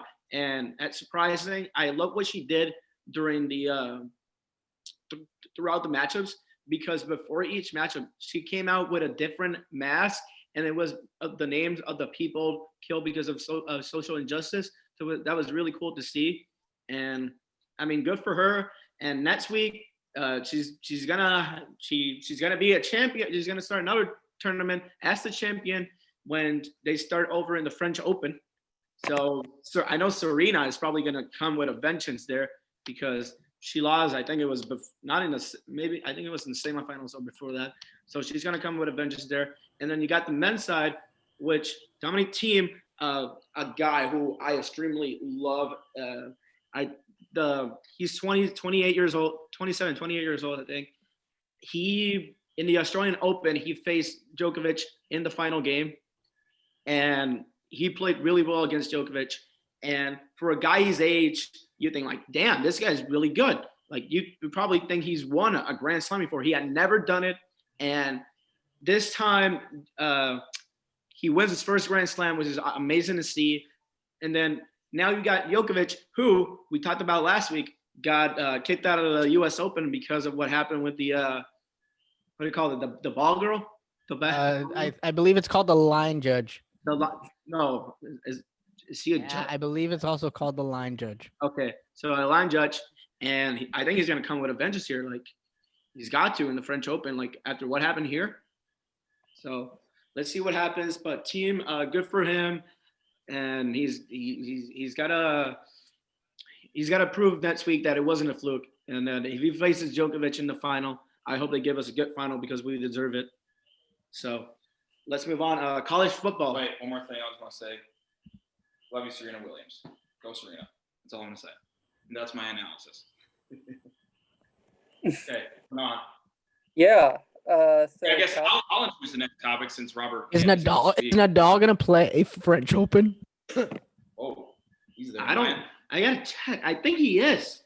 I think I think Federer. he would because that's his turn. But I think Federer isn't because of the And injury. if he is, and if Nadal plays the French, I think he'll dominate like he usually does in clay. Well, apparently he plays. But anyways, tomorrow. He plays tomorrow like a exhibition pre-French Open matchup against another Spaniard. on clay, I bet. Yeah. So what are you gonna do, Josiah? So college football. Seth, introduce the topic for college football. yeah. So We should move on quick with this because we got still NFL to talk and we are going against time All right, now. Seth, go. So when it comes to, of course, there are 5 major conferences in college football, the Power 5. 2 of them are not playing right now. The Pac-12 have postponed their fall season. The Pac-12 and the Big Ten. A lot of people, especially Ohio State, wow, it's just Josiah there now. Especially Ohio State and Nebraska and Iowa have been real big on trying to get this season going in the fall instead of the spring, especially Ohio State, because we know that we have a national title caliber team, maybe the national title favorites if we play this fall. For the Big Ten was the first to announce that they were postponing their fall season. And I think they just kind of thought that everybody was going to follow them, but that never really happened. So there's been a lot of pushback. Kevin Warren, the commissioner of the Big Ten, said, no, we're not going to change our decision. And now there's been enough pushback and advance in testing where you now have those really quick result tests that basically they can get at a much cheaper rate, helped develop by the NBA. That means that you can kind of find out immediately whether somebody has the virus. It looks like they are going to come back, but it's a weird situation. You have one reporter saying that all 14 teams are going to play, but you have Dan Patrick, the former SportsCenter anchor, saying that Michigan, Michigan State, and Maryland aren't going to play, which I think would be hilarious if we had a Big Ten season without Michigan. I mean, I'd love that so much. It'd be such a disadvantage for them in recruiting, and Harbaugh would be so upset. But basically, do you guys think there will be a season in the Big Ten, and do you think there should be? I'm gonna go. Dave Portnoy posted a video yesterday, like punishing Michigan for not playing, and like he was like literally like, I am going to disown Michigan, like such a little baby. I'm sorry, Dave Portnoy. I'm kind of a fan of your one bite stuff, but sometimes you get a little babyish, and that is one of the times. So, like, come on. I mean, I understand. Like, but the thing is, like, they're kids. You can't. It's a risk. It's a high risk thing, especially because they're not paid athletes. So, like, it is like a tough decision to make. I'm with Lee Corso that when he was on game day, like this last week, where he said that, like, honest, he wouldn't play college football until January. And this Lee Corso, who might not live to see that. I don't know. Whoa. Wow. What are you doing out here making funeral arrangements for Lee Corso? I'm just saying that he's saying it, so other people should support it. I love you, Lee. That was the first thing I thought of when he said it, man. Okay. Wow. You don't think he's long for this earth, do you? Apparently, Robert doesn't know Lee Corso. I know. I asked Josiah. He just asked me who he was. No, I asked him if he's the guy who puts the mascot hats on. There you Yes. go. There you go. Yeah. Wait, who's he? Come on, man. You don't know who Lee Corso is. And you're But Lee Corso made the right point. You shouldn't be playing most probably until January. It makes sense to wait until January. The thing is, though, like you have multiple conferences. You have a lot of these conferences who are playing. So if you're Big Ten and you're playing in January, Ohio State doesn't get a shot at the national championship. The reason why I think they should play is the players want to play. And if you don't want to play, okay, opt out. You can't lose your scholarship. That's great. But if you want to play, you should be able to play. And that's why I think, because the overwhelming majority, it seems like, of players at places like Ohio State want to play college football this year, this might be their final chance to shine. They might have a shot at a national title. They don't want that taken away from them. If you want to play, I think they should be allowed to play, especially with the advances we have in testing. Yeah, I think everybody except for Ohio State and Michigan should play. I think Ohio State should be out of there. Yeah, so let's get them out. No, okay. All right, so yeah, I can see it totally both ways. And it's like with the other on one hand, Seth, what are you Ohio wearing? State hat. Ohio State hat. Oh, okay. My God. All right. So on one hand, it's like you shouldn't play because it's not safe and it could cause outbreaks and stuff like that. On the other hand, players want to play. Some players may not be. If they don't play, then it's their, it could be their last year. They want to be able to play and have that chance, and the families want to see their kids play. So I see it both ways. But if I'm going to lean towards one side, I think they should play. I think it's just like, if you have all these other conferences playing, then it's like, it's to me, it's like either they all should play or none of them should play. Mm-hmm. I just think it's so weird that you don't have the Big Ten, Pac-12. We got the SEC, we got the ACC, we got these other leagues. But it's like, it should be all or nothing. Mm-hmm. That's the way I look at it. So, and for these players, like I said, this is for quite a few of these guys, like Justin Fields. I mean, they want to be able to live out their last year. And Justin Fields, I'm sure, is motivated to try to lead Ohio State to a national title because they came close to semifinals, but he threw a pick late in the game and that lost it for him. So it's like that. These players want to be able to live it out and want to have a chance to win a championship. The game is very important to them. It's very important to their families. It's very important to these coaches. I know it's a safety thing, and I get that. But Seth, you brought up a great point. If they don't want to play and they don't feel safe, then don't play. You opt out, that's fine. That's totally fine. As long as they have the ability to keep their scholarship, I'm good. Scholarship should not be taken away. Absolutely not. Yeah, I like that too. So I think they should play. By the way, Saquon's having a bad night. 8 rushes and -8 yards. Yeah. Yeah, not good. Defense, they're pretty good. So. All right, then here's the thing. Robert, do you have an opinion? So I have something to say I afterwards. basically agree with what Josiah said about it. I mean, if you want to play, play. If you don't, if you want to play, play. Yeah. If you don't want to play, don't play. Everybody has to play, like you said. All right, here's the thing. How's college life for you guys now that you guys are back? I mean, I barely leave. I only have one class on campus. Actually, 2. I start one of them this week. I've been on campus a lot, and I feel like that I'm at some point going to get corona because Mizzou has done a terrible job of how they manage the pandemic. So it's like, as far as football, for Mizzou football, I'm concerned about how that's going to go. It's because we're not addressing it very well. What do you mean it's very quiet? Campus. Oh yeah, of course, yeah. What do you expect? I mean, with this, what's going on, more people are staying home. But it's like, it's pretty dicey right now. What's going on? A lot of people are upset with how the university's handled everything. So I mean, we're all waiting for class to go online, but we're still not completely online yet. It may not happen. I mean, now they look at it. So I mean, but that's like my point. My point is like, I mean, I understand. I agree that if one plays, all should play to get a national championship position or whatever. But it just feels like irresponsible because like you're putting like basically the whole football program's hands in the hands of 19-year-olds, 18-year-olds, 20-year-olds to like make the right decision in a campus that doesn't seem like they could be promoting COVID measures the same way that the NFL is. Yeah. Or other organizations. Like the only reason why the NFL might work and college might not is because the NFL not only are paid players, it's a huge organization that is solely focused on playing football 24/7 a day. They only think about football and they don't have to think about 30 other thousand kids that are on campus or 30 other thousand kids that they have to educate and have to like house and take care of and other things. So like, I totally get your points and I think they're very valid. And I totally understand somebody falling on that side of it. I just think if you do have classes on campus, if you're going to do that, then I think the football players should be allowed to play. Yeah, I think that's a good point. One quick thing I want to get to before we're done with college football. I want to real quickly get college football playoff picks. I'll go with mine. I mean, this is going to take a while, though. No, you can make it. I can make them real fast, I think. Yeah, no, we can make it fast. So I'm going to give mine.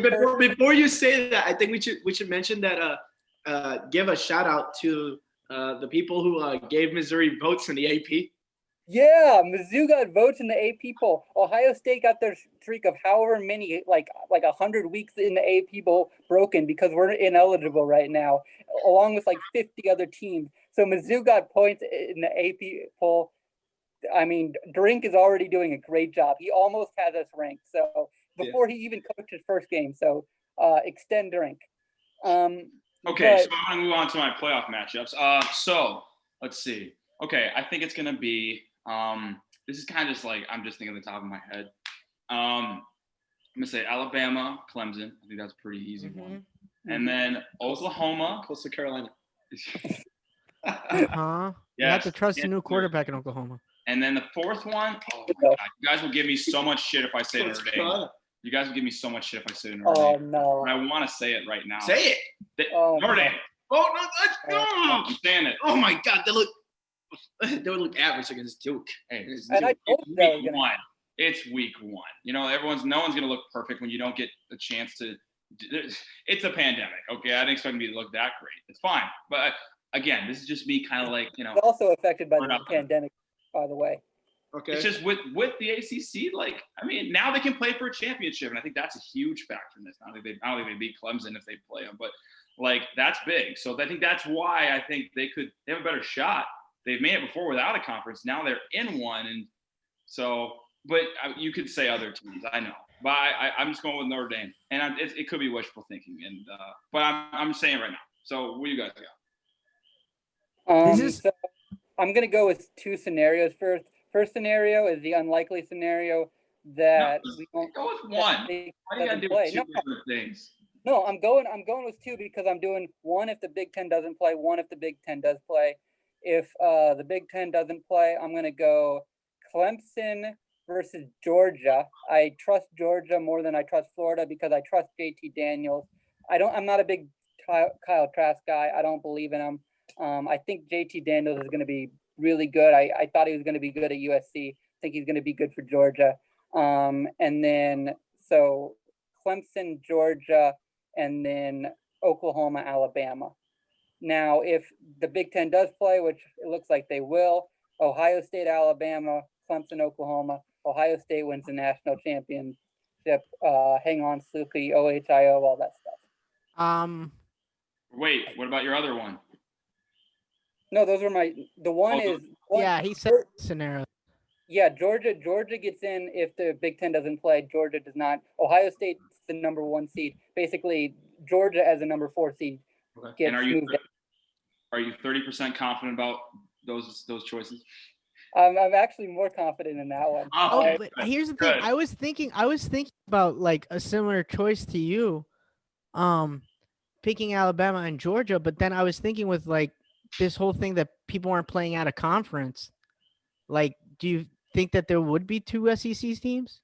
I think there could be. I mean, we might have a 2-loss team make it the way this year looks, just because like you play 10 SEC teams. By the way, poor Mizzou, like we might be getting AP votes now, but we got LSU and Alabama added to our schedule.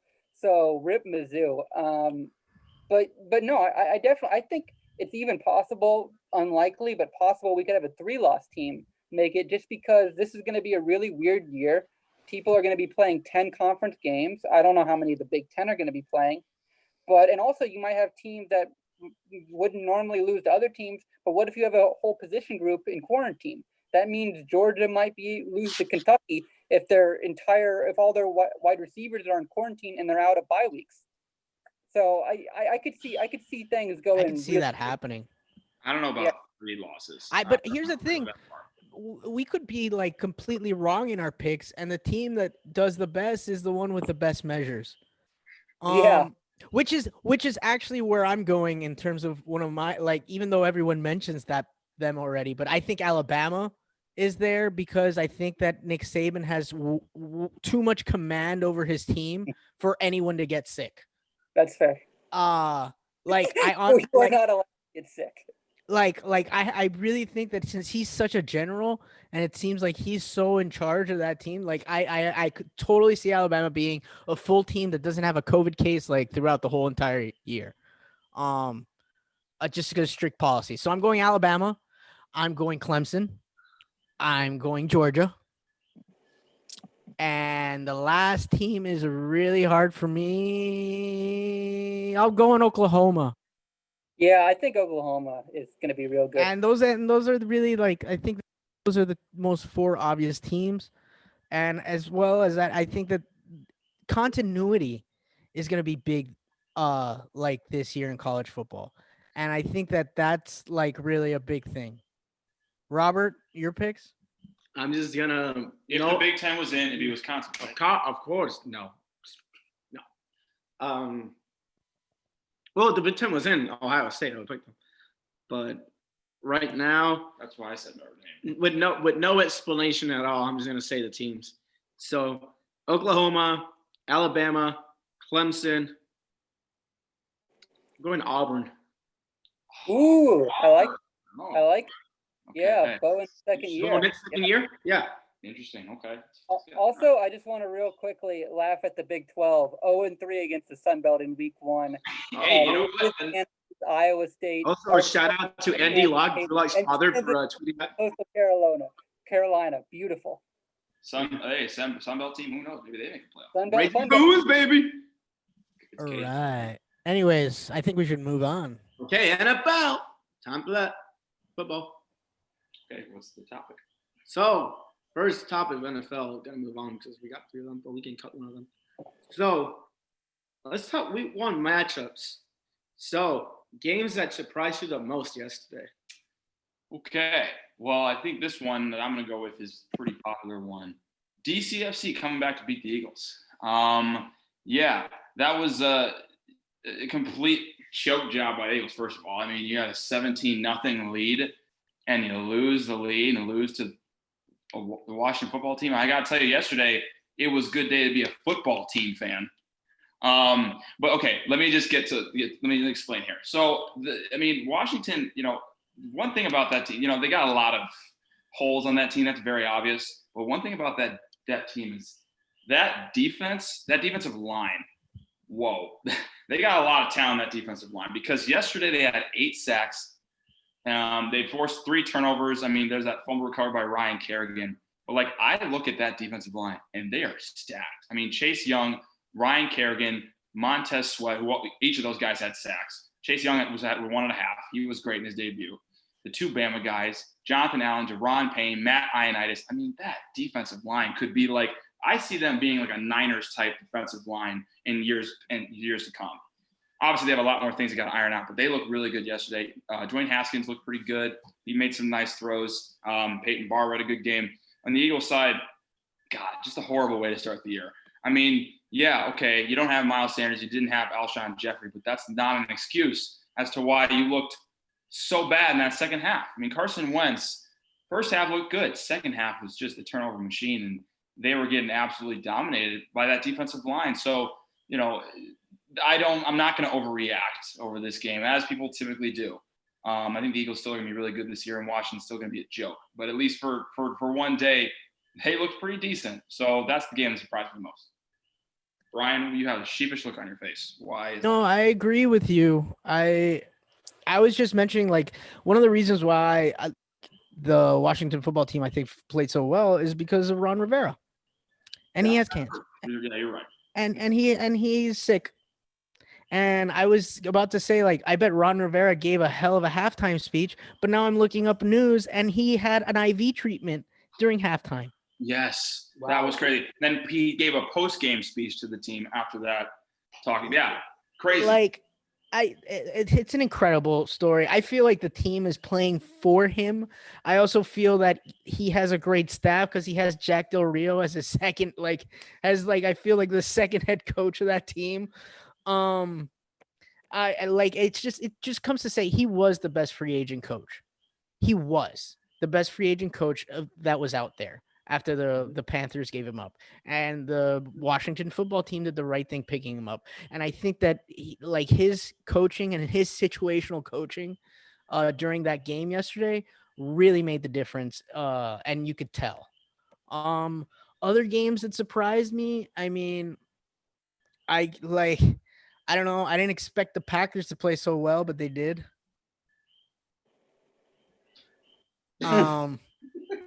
Everyone's looking for Robert's reaction, of course, but that to me was a big surprise. I wasn't surprised by the game that I was paying attention to, but then I would say here, would you say that you were surprised by the Bucks playing as bad as they I was did? surprised by the way Tom Brady played.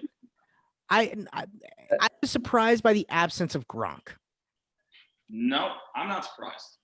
No, I but- actually am not surprised at all. I was a little bit surprised. You're not surprised by Tom Brady's performance. No, because Tom Brady wasn't that good last year, and he's coming to a team that has a lot of different players. It's a new system. They had no preseason games, no chemistry to start off. Why do you think he threw that pick to Mike Evans? He thought Mike Evans was going down, and he wasn't, and he threw a pick. Like right now, the chemistry, I kind of had mentioned that previously. Chemistry could have been an issue going.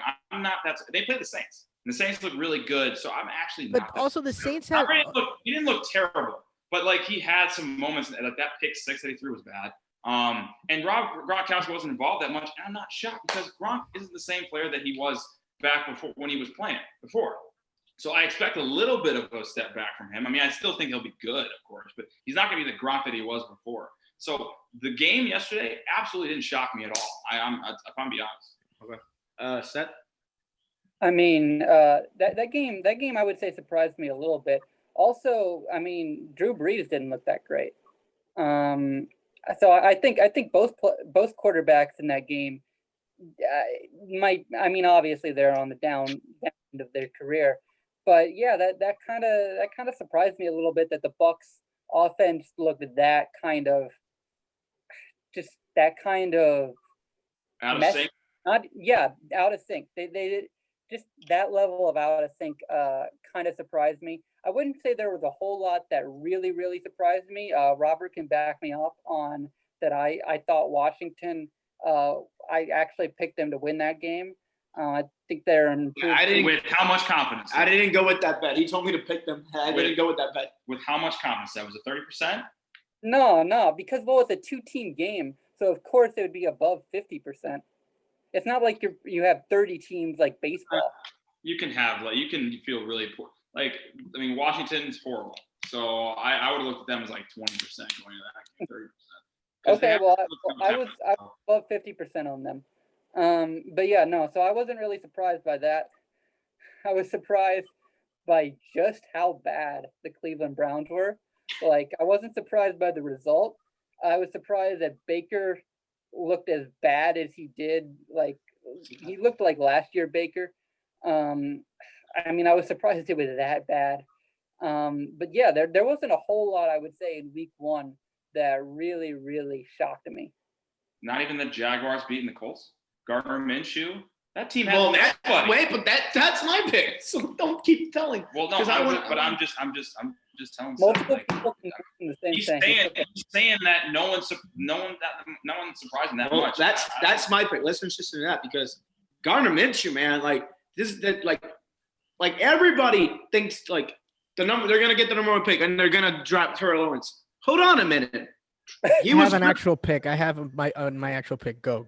Gardner Minshew was good last year whenever he took over for Nick Foles. Then they tried to bring Nick Foles back. It wasn't working. And then he comes back and he plays well. And then they trade away to all these players. And because they think, well, we're just going to tap because these players want to leave. They don't have a future with this team right now. And we don't know what our future is. But you still got a young QB who played well last year. And then this year, one of the things that wasn't mentioned that much that me and Josiah were talking about yesterday is the amount of receivers they have, of good name receivers that they have. They drafted Laviska Shenault. I don't know, is that Laviska? Laviska Shenault. Yeah, he's good yesterday. DJ Shark was really good last year. And then you got these other guys who complement you really well. D.D. Westbrook, Chris Conley, Keelan Cole. Exactly. So, like, their defense might not be the same as it was last year and in previous years. But yesterday, they play a Colts team who's expected to contend and go to the playoffs. And they didn't show that yesterday. They showed like they can actually like grind out games and play well against other teams. They might not get to the playoffs. I don't expect them to be a team that will get to the playoffs. But I expect them to be a team that is like players are going to show out and say, well, you're wrong about us. Like, we do have a future. So, I mean, it is only week 1 though. yeah. Okay, exactly. here. I want to react. I wanna mention one game. And that's my pick of the like, the other question was the player that surprised you the most. It was between him and Joe Burrow. And of course, Joe Burrow didn't start the game really well, as many like it was week 1 in the last 13 games of the number 1 pick, their first game ever. They haven't won, but and like yesterday was the case as well. But that last drive, he looked really good, and he was connected with his teammates. Although that would have been a touchdown if it wasn't for AJ Green with the OPI. Yeah. So he could have won in the game there instead of losing it with the kick from Reggie Bullock. But that last drive, that inspires confidence. So him and Gardner are my players of the week, like my most the players that impressed me the most. So Okay, I'm surprised no one mentioned this one game. And as no one mentioned the fact that the defending NFC champs lost against Arizona. Oh, well, I was thinking And that because- it's gonna change that division. yeah, well, Arizona looks so freaking good I think everybody's in the division is that good. last night. That division, that division's everybody has a chance there. That's a good division. Everybody has That could end up being like one of the best division races we've ever seen, because I look at every team in that division and they can all be good. playoffs. Rams looked pretty good yesterday, and Niners and Seahawks we know are contenders, but Cardinals and Rams are, I think, Their offense. they're sneaky good too. The Cardinals look really good yesterday. Kyler Murray looked amazing. Hopkins just looked like he was playing for the team. I'm surprised their defense 150 was yards. their defense probably got better. Their defense is So fine. like really, I take back my pick. That's my pick of a game that surprised me. Because That's acceptable. That's acceptable. That's a good one. that was an amazing game. And you saw like the defensive coordinator of San Francisco towards the end just be like all pissed and baffled. Yeah, Robert Like Saleh. it was just like, I don't know. It looks like Cliff Kingsbury has figured something out. That guy's a fucking tank. Yeah, Robert Saleh. I love him though. I he is like my favorite defensive coordinator there is. His energy. But yeah, he had to have been pissed off with how. I mean, Kyler was running down their throats. I mean, he was very effective with his feet yesterday. And then Hopkins was amazing. And I'm telling that defense is. Chandler Jones is the guy that nobody talks about enough, and he still doesn't get the respect he deserves. Chandler Jones is one of the best pass rushers, period, in the league right now, and nobody gives him credit because it's the Cardinals. They haven't been. But this year, I think people are gonna be like, okay, Chandler Jones, looking at him like Von Miller, Khalil Mack, he's that good. Is it me or the offensive line of the Cardinals got better, or just the bad defense by the 49ers? No, they got better. They absolutely got better. Because last year, Kyler was running for his life. Yeah, if they're able to contain that defensive line, I think they're You can do it against anybody. Yeah. They're making some improvements. Although we can't. I can't overreact. I still think that the Niners are the class of that division, but it's going to be a very interesting battle with all of those teams. I think the Seahawks are going to win that division, but I mean that's a fair pick. I just think the Seahawks. We won a lot of close games last year. They played in a lot of close games. I think that could come back to haunt them a little bit. I feel like, but I'm not gonna doubt Russell Wilson. I mean, he'll always give them a shot. But that division just looks amazing. So be interesting to see what happens there. So wait. Are we going to talk about then the players that surprised us? Yeah, you guys can go because I already mentioned mine. Okay, so I guess I have a few. Drew Lock. Okay, so I have a few that. Well, one, I mean, it's a pretty obvious one, and it kind of pains me for saying this, but I have to because he looked so good yesterday watching Aaron Rodgers. Baby. He looked like the old Aaron Rodgers yesterday. I mean, that Aaron Rodgers was the guy that was been killing the NFL for years. I mean, if this is any indication, if he can play like that this whole season, okay, Can I just stop you a minute? Just continue with that? No, you've been doing this entire podcast. Let me get my point out real quick. Okay. But yeah, Aaron Rodgers, man, that offense we talked about, the receivers, not drafting a receiver was the harp of the whole draft and getting Jordan Love. And I still harp on that. And that still could be an issue down the line. But yesterday, it was a bad day for the Aaron Rodgers has no receivers crew. Yeah, well, it's only week 1. But based off He of literally tweeted those exact words, Robert did. So he's just basically retweeting himself now on the podcast. Yeah, he is. So Devontae Adams was unstoppable. The Vikings had no one that could guard him. Alan Lazaro was very impressive. Even Marquez Valdez-Scantling, all the IQ drops. He had some good moments in that game. So Aaron Rodgers looked great. And that throw that he made to the end zone, Devontae Adams, oh my God. There was like 3 of them. No, the one to Lazard, because Lazard's falling down and he catches that. Oh, no. I mean, everything. He made a lot of great plays. But that. Oh my God. You guys froze. Shout out, Mr. Trubisky. Maserati Mitch, man. In the fourth quarter, what are you saying, Brian? You guys froze. Yeah, you guys were definitely frozen there. Okay. Can you hear us? Yes, go. Yeah. You were talking about your boy Mitchell Trubisky. Let me real quickly get to Mitchell Trubisky and how good he was in the fourth quarter, because the first 3 quarters looked like the Mitch that I saw last year. He looked terrible, and the team in general. But the resiliency of him and the team to come back, he engineered that comeback, 3 touchdowns, 140 pass rate in the fourth quarter. One thing that's been constant about Mr. Trubisky, even with his struggles, he steps up in the fourth quarter. He's clutch. He's had some clutch moments in his career, and I'm hoping that he can play more consistently, because, he looked awful the first 3 quarters, showed up for the fourth. Hopefully he can play a little bit more consistent, because if he does, I like the Bears this year. So it's like I had to mention that. So, all right, what do you guys have next? I have Cam Newton. Yeah. Okay. Because the truth There's a lot is, of correct performances. it wasn't like, oh wow, like he threw for so much yardage or anything. I mean, he's obviously still finding his footing with his receivers, but you can still notice that his legs still have it. He's athletically all there.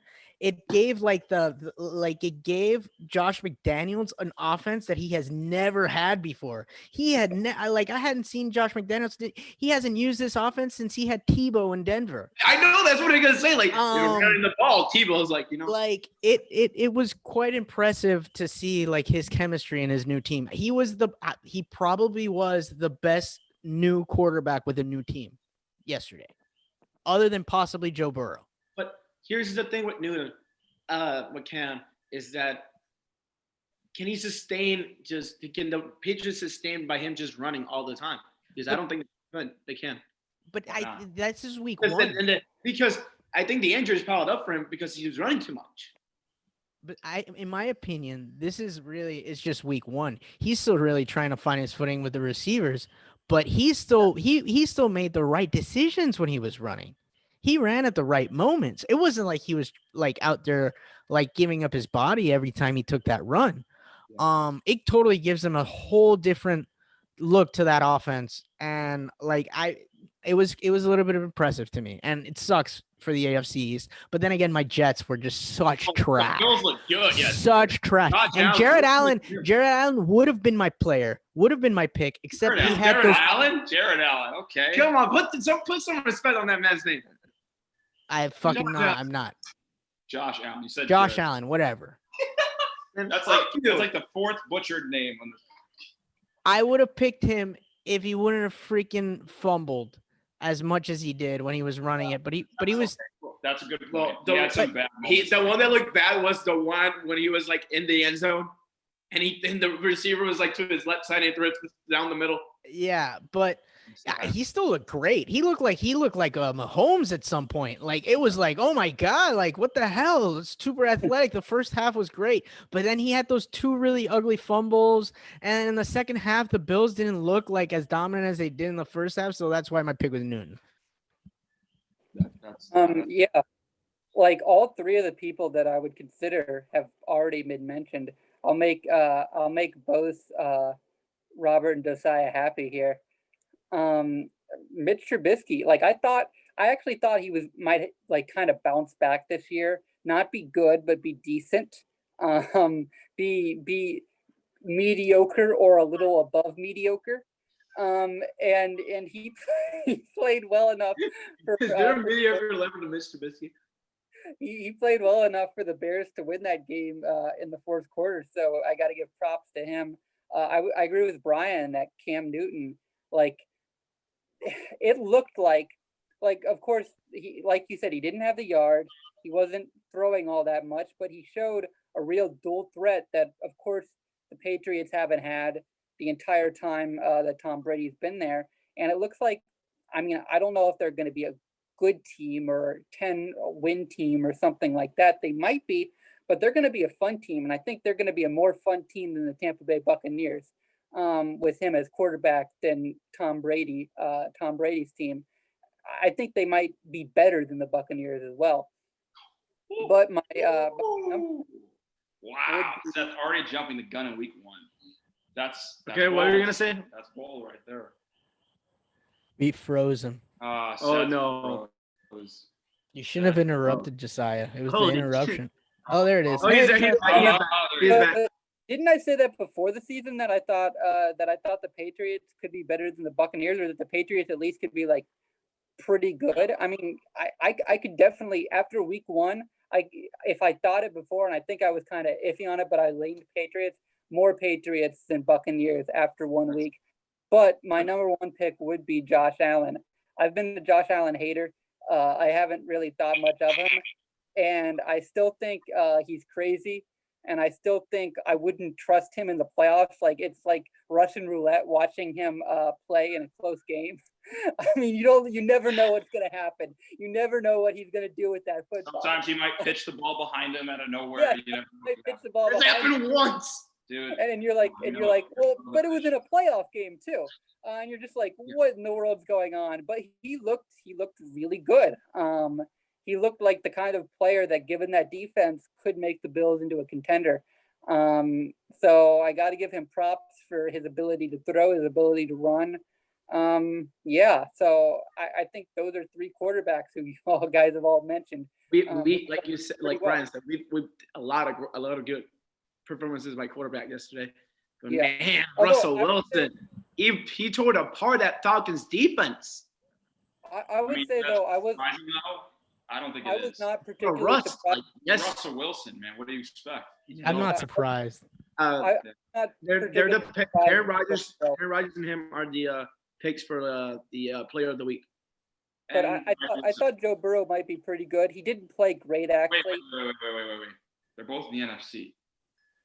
They can't be both. They can't have two. They can't be in the players same of the week? Two NFC. candidates. Maybe they can be co-players. I There's don't know. offensive, defensive, and special teams. I know they can be. They're the favorites to win. Are you saying that? I thought you said Yeah. they already. Okay. Yeah. Okay. I think Kyler should have gotten a mention, but I feel like I mentioned him just in the basis of his game. I mean, Yeah, but I don't yeah. think the stats show that like the same. He had 91 running yards. Yeah. No, he definitely. DeAndre Hopkins also played. Josh Jacobs, like he was. unbelievable. Devontae Adams, Right, I baby. already said Devontae. Defensive player, Chase Young. I mean, he had an amazing Ooh. debut. So Hey, no one mentioned Carl Defensive player, Edwards Aaron Donald. Hilaire. No one mentioned Carl Edwards Hilaire, who had an amazing first game yeah, of his rookie campaign that's- and is totally going to change Kansas City's offense. Also, that Kansas City's defense didn't actually look bad at all. Well, they were pretty good last year. They weren't terrible last year. I think they're fine. They really had a dominant performance. Is there a player that disappointed for you guys? There's not a player disappointing. There's a team that did, and we've already talked about it. And Seth, you won't love this, but Cleveland Browns, man. I mean, my God, they looked, going off what you said earlier, they just looked lifeless. They looked like the Cleveland Browns team that's been the laughing stock of the NFL for years yesterday. They just got completely outclassed. And I get it. They played a Ravens team that's on a mission to get back to their winning ways and try to win a Super Bowl. But, I mean, they didn't show up. They just didn't show up to play, plain and simple. And Baker Mayfield looked awful. The receiving core wasn't very good. Beckham was quiet. The defense didn't get any takeaways. They had no answer for Lamar Jackson. J.K. Dobbins had 2 rushing touchdowns against them. The one thing that they do have going for them is, I mean, the running game is going to be really good. I mean, Nick Chubb and Kareem Hunt, like, it's pretty you'd be hard-pressed to find a better 1-2 punch in the NFL than Chubb, and then you don't have much of a drop-off when you put in Kareem Hunt. But that being said, that this team is, they just looked really bad. And I think I'm not going to go out and say the Browns are going to suck this year. I think this is a very interesting year. Of course, they want to build up. They want to get better after last year's disappointment, and I feel like they can't. It's just, here's the thing. We have to take into account that there were no preseason games, and there are some teams that are going to be dealing with chemistry issues, like the Buccaneers, and different coaching staffs. With the Browns, they have Kevin Stefanski now. So it's like, they had no preseason games to be able to prepare that team and go and give them reps, stuff like that. So now I'm not surprised that they're struggling. But they still should have played better yesterday because they got ran out of the stadium. So they were really disappointed. I'm surprised they released when they released Austin Serbert and they signed Cody Parkey. They have a kicker in the roster already. But they signed Cody Parkey? Yeah, they signed Cody Parkey. That was they already have a kicker on the roster in Kareem Hunt. What? Hey, I they were thought- I thought distracted the by the title Cleveland was Steamer about a incident. minute They were ago. distracted by the Cleveland. I even would have taken Kareem Hunt over Cody Parkey. Cody Parkey should not have a job. First of all, I think they were watching his Auburn days and not 2 years ago. He should not be on an NFL roster. So yeah, Seth, you might be watching quite a few doinks. Yeah, Next- no. Has Cody Parkey, has he had any big kicks in the past? Has he ever had a major play in any games? Let's see. Well, No, I mean, the Browns are going nowhere, so he's not going to be having those. I think the Yeah, Browns were that's distracted by the probably- honestly, I think the Browns were distracted by the OBJ story. That's the God's honest truth. What That story? whole you don't know The God, it was the Cleveland Steamer incident. Yeah. Oh my God! Lost. wait, the Oh, one the that alleged- shit on people. Allegedly, it came out that OBJ likes to get defecated on himself during Yeah. intercourse. Yeah, I've never heard that. Like, That people That Oh, shit came on- out like 6 days ago. I don't look at social media that much. So like, And like I don't know, and I don't know. I like saw it on a video clip on Pat McAfee. But- Okay, she got a little too real. What the? Yeah. If I'm the QB, I don't want. If I'm Baker Mayfield, I don't want to. But this came out this week, so I think he could possibly been distracted, and he played like exactly what he likes to get on his chest while Allegedly. intercourse. But important to say, anyways, okay. but anyways, let me go with my disappointing team before Seth keeps on rolling on the Browns. I don't I'm think gonna that- go with my stupid New York Jets and just how much they should just fire Adam Gase because offense just looked awful. Told you, Adam Gase sucks. I've told you this. Come on, he was 7-9 last It year. just I- doesn't make last year he was horrible, yeah. sense. My fantasy team's named Fire Gase because I know that they should fire Gase at the beginning of the season. There's no point. Like the offense, they just look lost. Yeah, not bad. Sam Darnold looked like he was hung out to dry. The new revamped offensive line looks so bad. The New York Jets offensive line looks so bad. They couldn't even get a running game going. Finally, they were passing the ball to Le'Veon Bell, and then Le'Veon Bell gets injured. Didn't Yeah. you guys have a guy by the name of Jamal Adams? Oh, yeah, but we like gave him up for a bunch of picks for the future. And It's like weird. Jamal Adams had an amazing game yesterday. Gotta say, he totally gives the Seahawks like exactly what they needed. And I'm glad that I made my pick the Seahawks for the NFC last week. But yeah, the Jets were really disappointing. I can't stress it enough how lost Darnold looked in so many possessions, especially in the first half. The first half just looked like a whole different, like they just didn't look like a team. Sorry, I don't want to be a dick here, but I wasn't. I don't know what else. I didn't expect much out of the Jets yesterday. To be honest, okay, I will say this. Yeah, they got out. They got killed. I mean, in fact, that first half they looked terrible. But it's like, sorry, but they're the Jets, and Adam Gase is their coach. I think as long as Adam Gase is their coach, that's going to hold them back. Anything It looks bad. It just looks awful. And then it's just like the same thing that I hate about Adam Gase. He just does not look like a leader. He does not. That's true. I admit that. Does not look like a leader. And it freaks me out like to have him as my coach. Like it's just like he doesn't even look like he's a young guy. So if you're a young guy, like you have to like somehow demand respect out of like these other adults and everything. And it's just his body language every time out there. It's just like he just doesn't seem like the alpha male that I think the head coach of a freaking NFL team should be.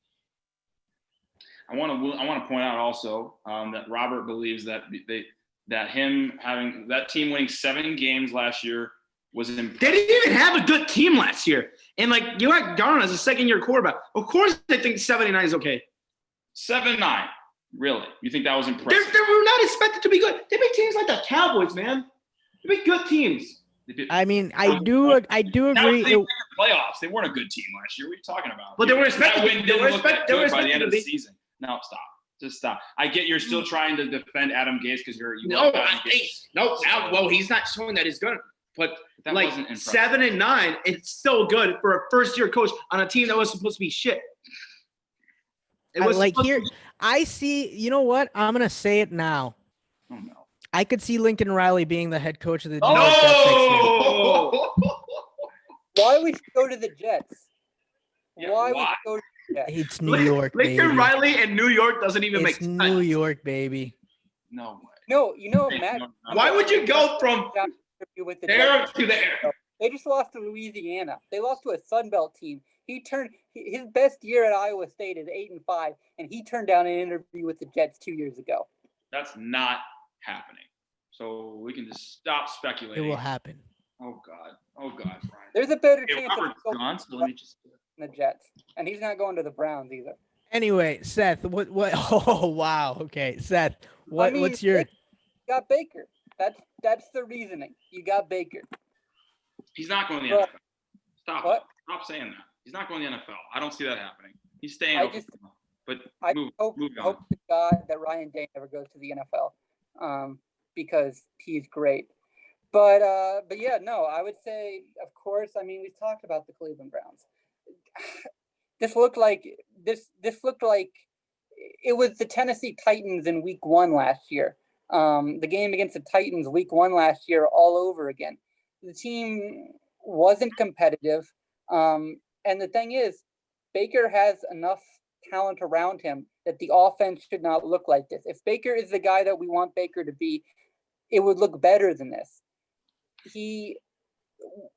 I thought there was going to be some level of bounce back. I didn't think he was necessarily going to be great, but I thought there was going to be some level of bounce back. He seemed to have his swagger back. He seemed to have matured over the offseason, and nothing. It looks like the same team. Looks like in just about every way. Maybe they'll find a way to get it together. But at this point, I have no optimism left. Besides that, the Buccaneers. I mean, maybe it's something where Tom Brady will look better week 2 on. The team will have better chemistry, like Josiah was saying. No preseason games really does affect how a team can mold together. But after 1 week, I would not be too optimistic that the Buccaneers are going to make the playoffs or are really going to be any good. So those are my teams. So wait, Seth. So you're completely giving up on the Browns right now? I mean, but basically, I'm saying Yes or no? no, because I don't entirely give up on my teams. But do I have any confidence whatsoever that they'll be good? No. But you know what? I'll continue to pain myself by watching and seeing just how bad they can be. You know what? I got to give them this. At least they didn't get my hopes up and then just like completely fall apart at the end. They weren't the Bengals, so I'll give them that. They showed no hope, no life whatsoever. Yeah, I think that division is pretty tough because Ravens, I think, are the favorite. Steelers could be really good. Big Ben back, so every game is like so important, and they could add up. So the Browns have a tough road ahead. Yeah. But I don't want to count them out because they have talent. So who knows? Yeah. We should move on and finish this up real quick so we can go to one last topic because Did you say your team, Robert? Yeah, you never said your team the disappointment team. or player. Disappointing team. I guess you want to talk. Huh? No one disappointed him. I would say the Cowboys. Yeah, that's fair. I thought the Cowboys were going to make a statement and come out of the gate good yesterday, and they didn't do that. Mike McCarthy with there was horrible play calls in that fourth quarter. So Yeah, I mean, yeah. I'm glad Matt LaFleur is my coach and not Mike McCarthy anymore. So I mean, I just wasn't. I actually felt that game was very well played by both sides. That was actually a really good game, and I thought both teams showed like really good moments. I think both teams could be good. I wouldn't say I am a little disappointed, yeah. Although I'm not that surprised. They're the Cowboys, and their offensive line, you know, as good as it's been years past, isn't as good now. They had the injuries yesterday, which is gonna hurt. Yeah, Jarwin and Van Der Esch. Van Der Esch is gonna be the biggest one. I guess I'm surprised that no one was disappointed, but I don't think we care about the Eagles. But What'd you say, Brian? I'm surprised no one was disappointed by the Eagles, but Well, no, I just said I kind Yeah, of said that you said when I that. was talking about the DCF. By the series. way, Barkley and Connor have been horrible today. And I think James Conner got injured, so fuck So is that- glad I didn't pick him up. Well, that's my thing. I was like, should I take him or should I not? And I took him, and now I'm worried that he's injured. Yeah, so this game's not for the running. Keep, So keep I hope- worrying, my son. hope Keep worrying. Well, that's- Seth, how you feeling there? How you feeling? You feel you're in the doing hot good. seat? I'm I doing made like good. the biggest mistake in my fantasy matchup against you, but I still might win. Get to fantasy. I mean, in a little Mike, bit. I mean, we Yes, we had yes, time? move on. we look at what we have left. Just move on, dude. no, no. Wait, I'll Move on, just say move on. about the If you Cowboys. guys want to continue going, we go. But Move on. I don't think you should read too much into one game, but that was a very Jason Okay, Garrett so way to lose I- by a team not coached by Jason Garrett. So I'll give him that. I like on Twitter it said that goes to Jason Garrett. Yeah. Moving on. Jason- So, what do you expect your favorite team's final record to be? Player you think will be an X factor for your team?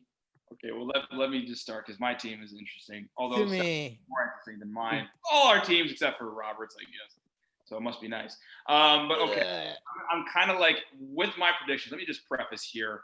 Okay, before when I was high on the Bears, I'd always be disappointed. So the predictions I'm about to make right now, kind of taking them with a grain of salt because they very easily could go really badly. But I look at this team and I think right now, if everything falls in place, if Trubisky can play more consistently, which I think he can, I think this team can win 11 games.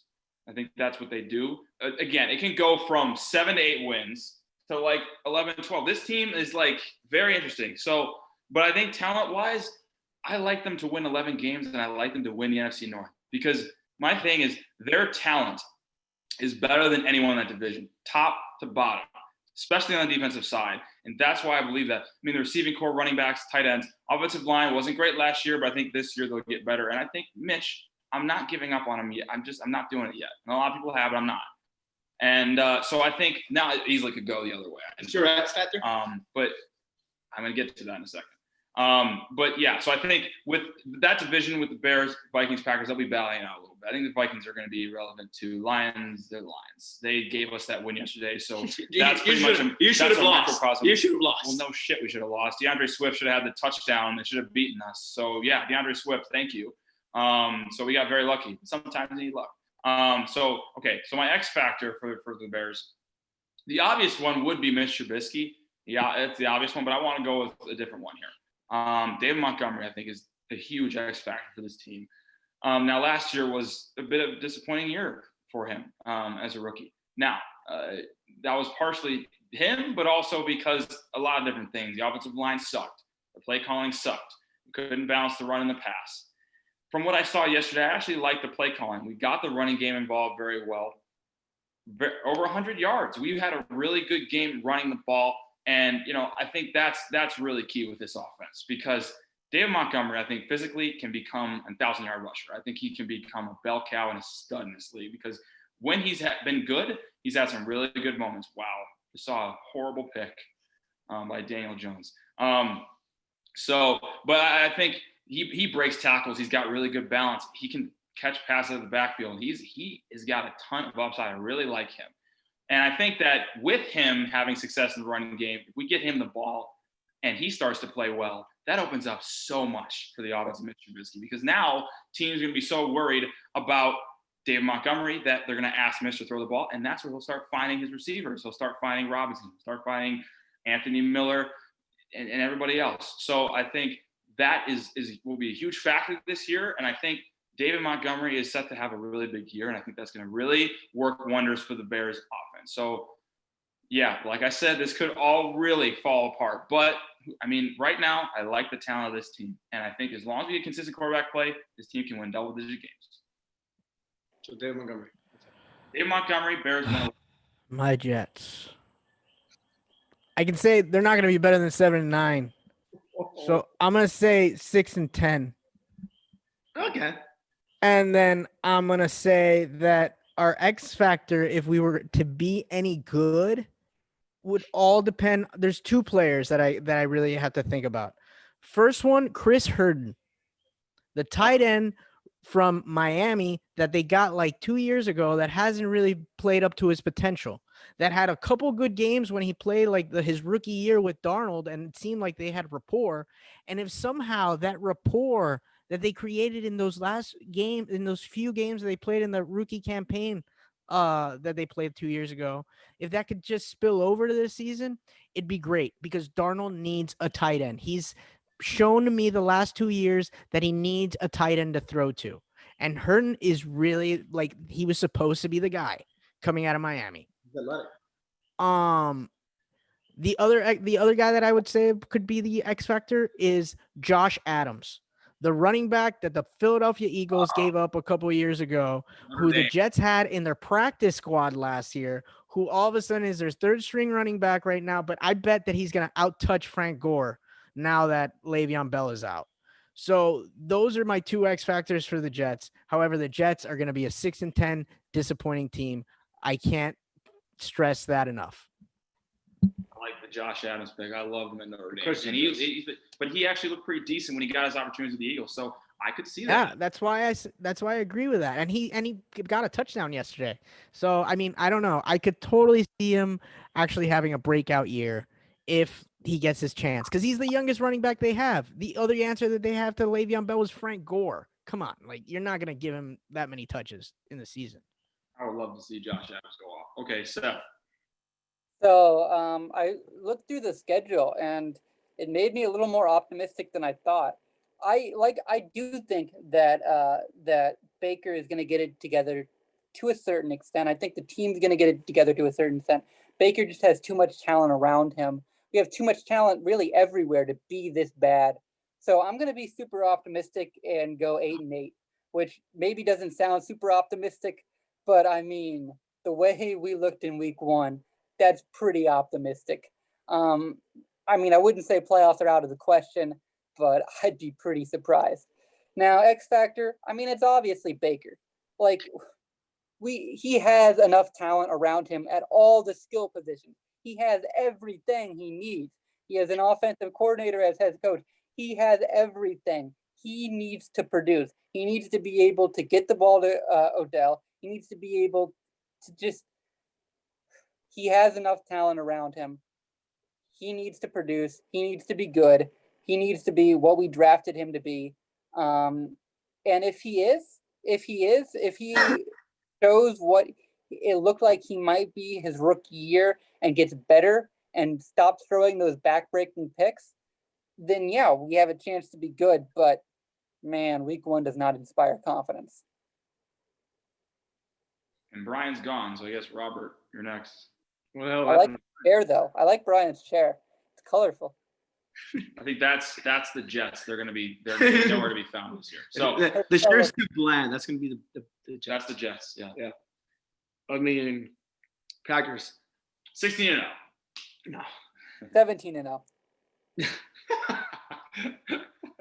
Gonna play a CFL team somewhere. I know your X factor. So I'm torn between either 14-2 or 13-3. Wow, huge difference. Yeah, I mean, yeah, you know, that's why I say it. But I mean, if I looking at the schedule, like at the Lions game is when it actually like gets competitive, and we get the Saints at New Orleans. I actually think we can win that game. I think the next game we'll lose will be against the Buccaneers. Then we play the 49ers a couple weeks later, and that's the game I think we'll lose at the 49ers. But I don't think it's going to be the same as it was last year. That's a tough schedule. Yeah, actually. Yeah, that's not in a row, but like we have those teams. And then the other team that I think we can lose to, but I actually think we're going to win that game is the Titans. But yeah, I think 14-2. Really? Is my pick. With that schedule, Yeah. I look at that schedule. That's a lot of good. Okay, you think 13-3? Let me see this. Let me just look at this right here. Okay. Lions win. Okay. Saints. Yeah. God. Falcons Win. Falcons win. Buccaneers. Maybe. Okay, actually, Saints lose. Buccaneers they win. Texans will beat them. Vikings. Niners. Oh. But I think last year. I mean, Eagles. Titans. Yeah. They got. Remember last year. last year against the 49ers, we only threw Devontae because the receivers didn't show up. But now you have that receivers that are probably going to show up. So we got to see. Well, we'll see. Yeah. I mean, I'm not saying we're going to win. I think we're going to lose, but I think we're going to play I better. would lean more towards. All right. Anyways, how many more topics do we have? Because I gotta finish up. We have a few more. So All right, Yeah. keep it going. no, we're going to skip the I'm gonna have to escape for a Because- little bit, maybe. Let's just finish. We've taken a long time. All right. Bears. My X factor would be on the defense. And it'd be Rashawn Gary or Christian Kirksey, one of them. And the reason is we got to stop the run game. And I need those linebackers to play well against the run game. Like yesterday, Dalvin Cook just ran down the field and nobody could stop him. And I mean, that's what happened last year against the 49ers. So that's got to get better. But then you got the second half. And if you see the final score, you say, the offense for the Vikings play good. No, they were playing prevent defense.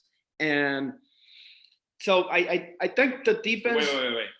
Why would that mean? Why they're playing prevent defense? Their offense look good. How are those related? Like the final score might for Okay. people if they see it. That's what I mean. Okay. Like people see that score, you're gonna think, oh well, the Vikings play good. I mean, yeah, they weren't good. They're playing front defense. Yeah, that's so. But that first half, man, you just can't allow those big runs because if you get those big runs in the playoffs, it's just gonna hurt you a lot. So if they can get better at that, the offense I'm not worried about right now. So if you can get better at that, then I think 14-2 or 13-3, which is my pick, 13-3. It's probably the best prediction for it, and it's not going to be the worst 13-3 team ever like last year. So yeah. Or it could be. Who knows? I'm kidding. Okay. So, what's next? we'll leave the fantasy team from that fantasy topic from this week. So final pick: if you were a GM for your favorite NFL team and had the number one pick, who would you pick of the current active players? Okay. Well, I think for me, this seems like a really obvious one. I mean, guy it's that still be Mitchell Trubisky, right? I mean, yeah, no, it's okay. I think you guys know what I'm gonna say. It's just like it's so. I want to go against it because it's such an easy pick, you know. I really want to go against it, you know. But I have to say it because I don't see any other better fit right now. So okay, Patrick Mahomes, you know, because like, yeah, you want to say that we should have drafted him. Yeah. I heard that all the time. I'm used to it. Yeah, because not only is he the better quarterback by far than Mitchell Trubisky, but also his fit would be amazing for the team because of the fact that now there's only 1 year. He worked with Matt Nagy when he was the offensive coordinator for the Chiefs. So they're already familiar with one another. And I just feel like with the way that he plays, it would be really just perfect for that offense. And I mean, he's the best player there is, best quarterback in the game, best player in the game. Just won a Super Bowl. He was an MVP. And I mean, the guy can make any type of throw possible. I mean, no look throws to jump passes to anything possible. He'll probably at some point this season make a throw behind his head. You know, Pat Mahomes is the pretty obvious choice here. And if we had Pat Mahomes, yeah, we would have won a Super Bowl by now. You know, that would have been easily with it. I mean, with the Bears defense and Pat Mahomes, they would be the best team in the game without a doubt. Like, it wouldn't be close. They'd beat everyone. So, but yeah, that's the pretty obvious choice there. I mean, Aaron Donald on that defensive line, I mean, there's no way that would work out because there's a lot of guys that need to get paid on that defense. But yeah, Pat Mahomes, it's a layup right there. I mean, that's an easy one. But like I said, that I never said I didn't like Trubisky you know, yeah, we should have drafted Mahomes, but I'm still not going to give up on this year. See what happens. I feel like he can bounce back and have a good year. I don't see him playing like, you know, Pat Mahomes, but I can see him playing good enough to help us win games and be good. So I'm not ready to give up on that yet, but that's my pick. Seth. Yeah. So, I mean, you said it. It's obvious. It's chalk. Like, just about anybody, I think most teams would go with Patrick Mahomes, not only because he's the best quarterback, best player in the league, but also it's like what Robert was saying the other day about Jason Tatum, the way they talk about him, how he's 21. Patrick Mahomes is 24. You get 15 years if he stays with your team of a great quarterback, assuming he plays as long as Breeze or Brady. You get at least what? probably a decade of him, of otherworldliness of what we saw last year. So I mean, it's an absolute layup. Of course, you go with Patrick Mahomes. I mean, maybe Baker improves, but even if Baker improves, you'd still want Patrick Mahomes on your team, and with the weapons that he would have in Cleveland, Kareem Hunt. I mean, it would be crazy to watch. I think, oh my God, the Browns would actually be legitimate Super Bowl contenders. Also, if he played for the Browns, maybe he would buy the Indians and pay Lindor, get an extension for him. Pat would buy he'd probably buy the Cubs, I would say, if he was in the Bears. You think the Browns quarterback would buy? Dude, the Cubs are way more expensive than the Royals. Are you actually thinking about this right now? All right.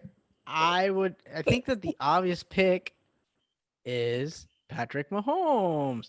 I don't know why this question would be even like mentioned like in a way, because I can't think of any other player. Like really. I think I know who your pick is. Yeah. Because I can't pick Lamar Jackson because I think Lamar Jackson doesn't have the longevity that Patrick Mahomes' games does. I think Patrick Mahomes, like, he could become a pocket passer. He could evolve to a pocket passer. I don't really see that out of Lamar. And I think that that's really the difference here. The NFL is definitely changing, and you're definitely changing into a more mobile quarterback league. It's definitely Patrick Mahomes. And like, if I had to pick a second, maybe Kyler Murray. Okay. By the way, I never mentioned at all what age these players had to be. Just whenever they're gonna get drafted, you can draft. So whatever age. Well, yeah. I think I'd still pick Patrick Mahomes. Okay. Yeah. By the way, my question is something that just came out of my head. No. If you get a redraft of like Sam Darnold's draft in 2018, who would you pick? Would you just change your pick, or would you just keep with Darnold? Lamar Jackson. Lamar, Josh. I'm gonna mention this every single time that Josiah and I on MUTV, we did a show together where we did a mock top 5 drafts, and it was like who would you want? Who would you pick if you were the teams? And I had the Browns getting Barkley and Lamar Jackson. So, I mean, I don't think many people had him top 5, but I can't say I saw an MVP coming, but I knew Browns could have done that. Yeah, that's what I'm saying. I knew he was going to be a starting quarterback in the league. Maybe. Okay, my pick's Aaron Rodgers. You probably knew that, right? No. What? Who do you think I was going to pick? He's already on the team. We talked about. I would never first of all, I would never have thought of an older quarterback whenever I did this. Because I literally just told you. Hey, I know you just told me. You didn't say that or specify that in the question. And then second of all, go They were finish out of the draft. Finish your thought, and then I'm gonna rebut your Aaron Rodgers answer right away. Wait, hold on. I literally asked about this topic earlier, and you said we'd be adding that player to the current roster. Rodgers is already on the roster. Why would you? My Now they have 2 Aaron Rodgers. The thing said, look at this thing. Look what it says. It says if your team had the number 1 pick, who would you pick? No, there was But more. of current players, you assume they're the I same age. Clear. Look at what the question says. I don't care what it says. Oh, I good. asked. Well, you're wrong. I literally asked. I was You're like, wrong. Is it a player? Okay. We're adding to? What You is said it? Yes. What does the question You say, said guys? Yes. What does the question say, guys? Robert, you're the one that's in the wrong here, dude. I'm not wrong. I want the one. Okay, I was so you want 2 Aaron Rodgers then? Is that what you're saying? You want No, 2? I'm saying that if I had the number 1 pick for my team, I would pick Aaron Rodgers. It's also a horrible pick. No, it's not. Yeah, it Aaron would. Rodgers is one of the best historic quarterbacks ever. This isn't 5 years ago. We're talking about right now. Dude, I literally said if your team had the pick, like whenever, just the guy came out of the draft. So basically, All right. Rodgers- Here's the thing, Robert. What so you're now- doing What you're doing is instead of changing history, you're picking the exact guy that you guys picked to give you the exact result he has given you throughout these years. Because if you notice, like, I would still do the same thing. That's the dumbest thing I've ever heard. Wait, and you would only win Wait, one Super Bowl. Also, I want to add. Why If why would I want Patrick Mahomes when I already have Aaron Rodgers? Because he's Patrick Mahomes, and also, if you're adding the Rodgers, person to the man, roster, that guy doesn't you throw have throw two an Aaron interception. Rodgers on the roster. He's so smart. Two He's one of Aaron the best in Rodgers. history. What is the second Aaron Rodgers going to do for you? Yes, I do. And literally said, why would I want him? Also, if you got a defensive player, you can keep Aaron Rodgers. yeah, why would you get him again? I don't understand. Why would I? He's already on the team. He's already on the team. That's the point. He's already on the team. They already drafted him. Why would you get him again? It's not my fault. You guys didn't know how to read the question. That's absolutely your But fault. here's the thing. My real He question: said add to the team. if you He's already know, The question I did right. So if you know what Aaron Rodgers is going to give you for the next 12 Adding the years, to our current roster. which is one championship. you literally you get said- the number one pick. you Are the literally- players right now? If they were young, who would you pick? First off, he didn't say Brady. when You you were pick young. Patrick Mahomes. I picked Aaron Rodgers.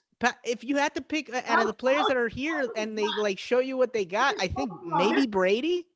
But the thing is, you already have Aaron Rodgers on your roster. So if you add a defensive Okay, player, if I'm gonna pick add a somebody else, player. it's probably gonna be Patrick Mahomes because I already have Aaron Rodgers in the roster. no, but add a defensive player if you want to keep Aaron Or Rodgers. receiver. Or Jamal Adams. Yeah, Mike, add you're somebody receiver, who's going to right? help Aaron Rodgers because you're not losing Aaron Rodgers. Given the question, you keep the players on your team. I already had the You Montana. literally just said, "Oh my god." Okay. It's You your fault literally- for not reading the question You right. actually said yourself that Oh, was a player that you're adding to your God, current how roster. stupid can you guys yes. Said that. It's not my fault you guys said can't those read the words. question. No. It's not my fault you guys can't read the question. What is wrong? with Sorry, school didn't teach you how to read. you? You're an idiot. No, you're dumb. Wait. You Ryan, can't we're read. right on this, right? Josiah and I, we're right on this, right? Oh, it's all three of us against you, and people that are listening to this podcast will agree to the same How thing. can you be right when I'm the How one about question? Because you don't even know your own fucking question. Yes, I do. I literally just said one player in the current active rosters. If you had the number one pick in a draft when they're gonna get drafted, you pick.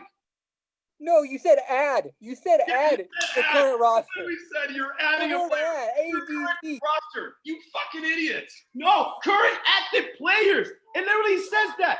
Current Yes, active. add. Aaron Rodgers is already on the pack. But then I asked, are we adding a player to the current roster? You said yes, we're doing that. No, I didn't. Oh my god. Yes, you- I feel like you absolutely check the group text right now. It's literally what just happened. What is wrong? yes. How Are do we you adding remember number one pick to our current I roster? was working. I If was you were working. GM, if Now you were a GM be for what- your favorite NFL team and had the number one pick, who would you pick of the current active players?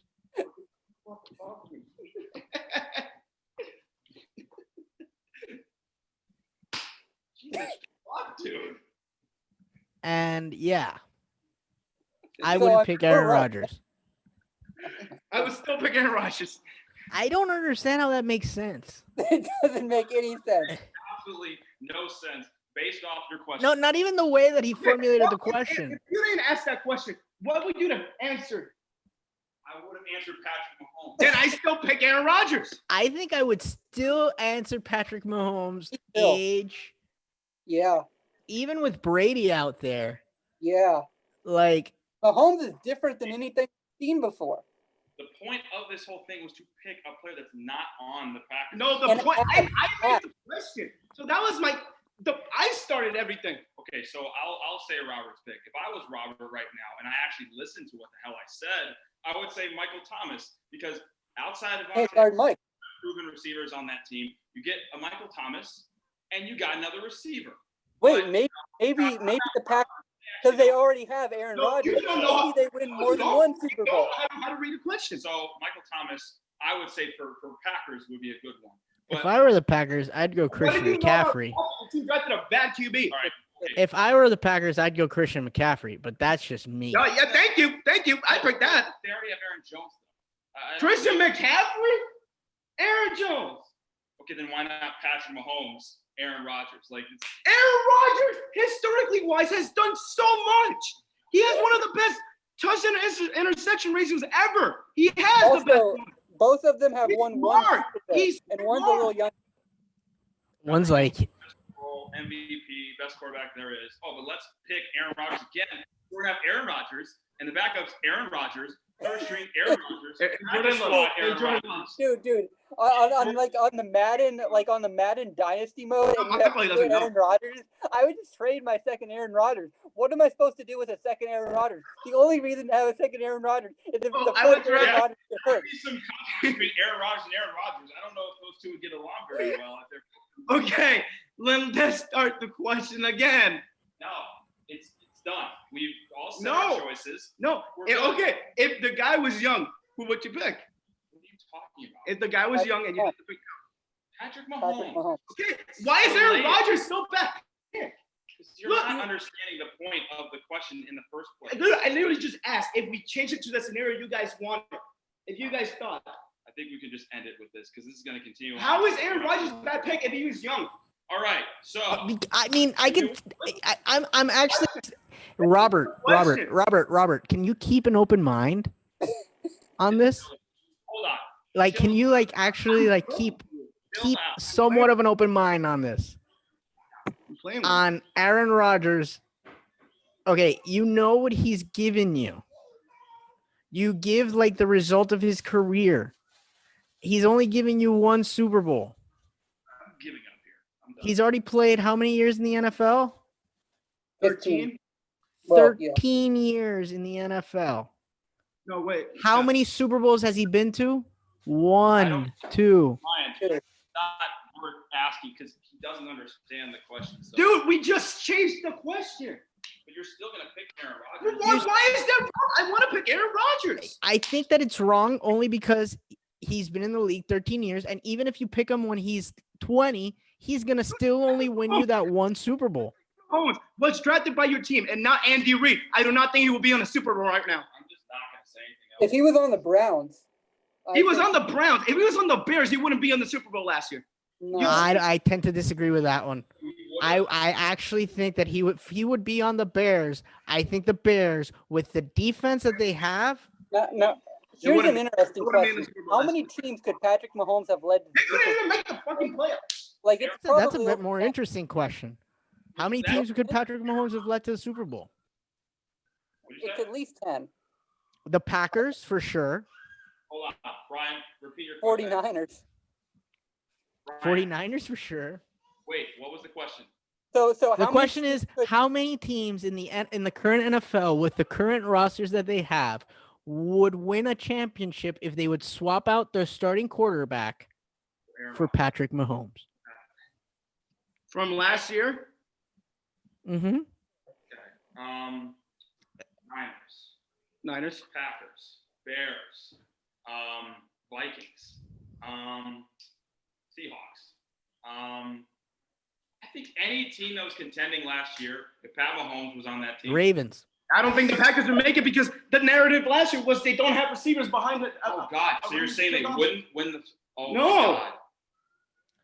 Wait. You're saying that they wouldn't when they almost The made narrative- it. What was the narrative last year?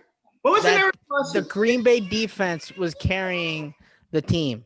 Yeah, and Patrick Mahomes. It's if you had but here's the thing. They didn't have receivers apart from Devontae Adams. That was the narrative from everybody, right?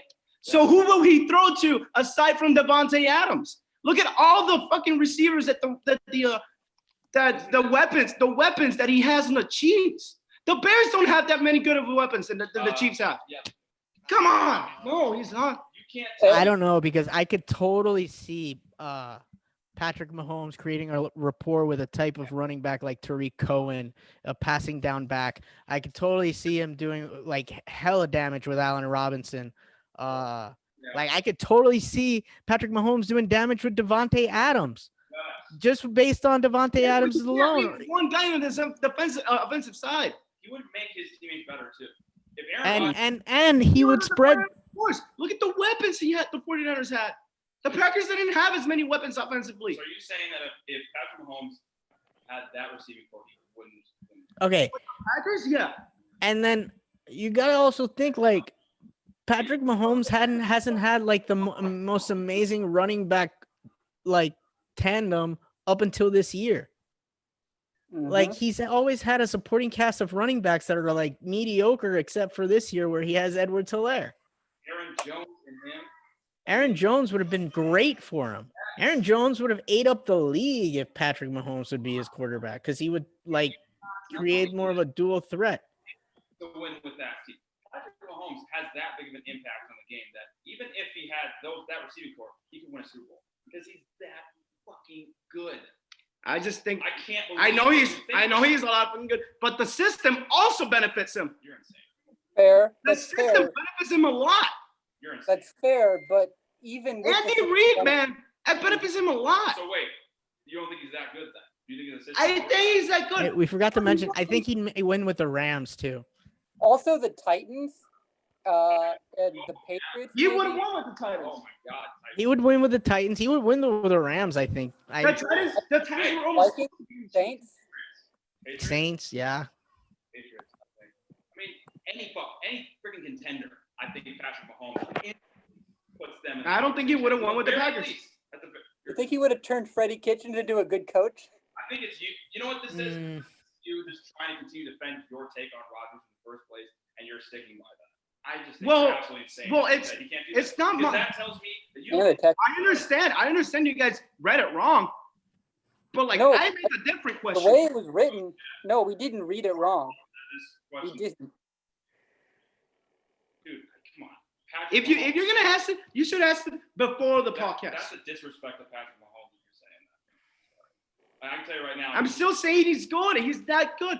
But the system, the weapons that he had, helped them a lot. It's freaking Patrick Mahomes, though, man. He was making a lot of those plays. That no-look pass, that system to you, that jump pass, that system Yeah, to and you, some receivers, that touch, and some receivers can't catch that. Marcos Valdes-Scantling wouldn't have catch that. Aaron Rodgers knows how to put it in his pocket. Sorry, you're insane. No, I'm not. You're crazy. I'm not gonna listen to a guy whose team is shit. All right. And we're What does taking, that have to do with anything? yeah, And your guys' team is shit as yeah, well. keep it coming. So I mean, really? I know that my team is shit. At least like, So you I can- really no just good think that my team, who was 13-3 last year, wouldn't have won. Here, you know what?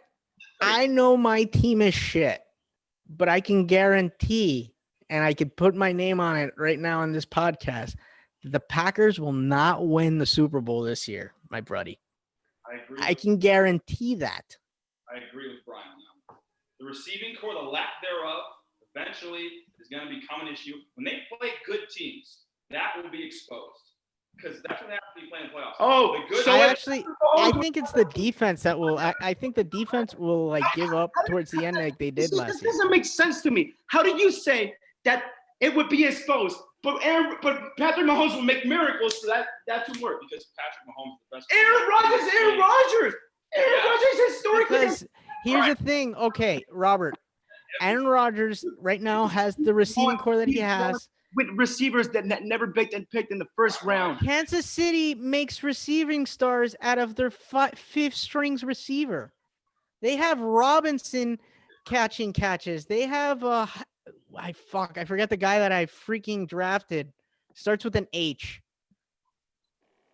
Whatever. Hilaire? But they have Sammy Watkins, who you thought was crap, all of a sudden possibly be my fantasy surprise this week. Why wouldn't? Okay, that doesn't make any sense. Why would he be mediocre on a team that just won the fucking Sammy Super Bowl? Watkins. Sammy Watkins. He's the second receiver on a team that just won the Super Bowl, but he's mediocre. What are you talking about? Like, and he's and you're saying that, oh, It has nothing to do with their success. It's all Tyreek Hill. There are No. other receivers on that team. Come on. first of all, if you looked at that first game, Sammy Watkins was like the most targeted Who option. else said that Sammy Watkins wasn't a good pick? I know you're saying now he's not mediocre. He's that good. You said he Yeah, wasn't I a good said pick it for wasn't a good fantasy. pick because I felt First of all, fantasy I wise, was saying it as like I thought that he wouldn't have been a good pick because I thought that he would be lowered in the depth chart because there was like all these other younger receivers moving up. But apparently they still trust Sammy Watkins in that corner receiver. So I said he wasn't a good pick because of fantasy wise. I'm not saying he's not a good player. You can be a good player and not be good in fantasy. That's very possible. It's very common. I didn't say that he was a bad player. I just thought fantasy-wise, there are other options. So that's why I said, because Kelsey, Tyreek Hill, Edwards-Helaire, there were better options. And so, but that doesn't mean that Sammy Watkins is a bad receiver. He's very good. I mean, he was a number one guy when he was in Buffalo. The guy knows how to play. I think we should end this now. It's 3 hours. Jesus. Yeah, I know it's been 3 hours. My wife has told me it's been 3 hours. She's reminded me like 3 times. I certainly had fun during the fun topic. I think we all had a certain level of fun. That was the most interesting fun topic we've had yet this year. I think the decibel level was No, also... your guys' mistake. Make that better, I No, guess. it's not. That's not the way you wrote it. Stop, Seth. There's no use. You're talking to a wall when you talk to him. no. So, Oh, man. You're talking to a Bears Got fan. a touchdown. You see? okay. Just let him believe blasphemy. Okay. No, you're wrong. You read it wrong. All right. But guys, if you know, it's not my fault. You guys are stupid. All right. Can we end the podcast? Can't we all just get along? Comment on Twitter how Josiah is that stupid. Yeah, comment that. Moving on.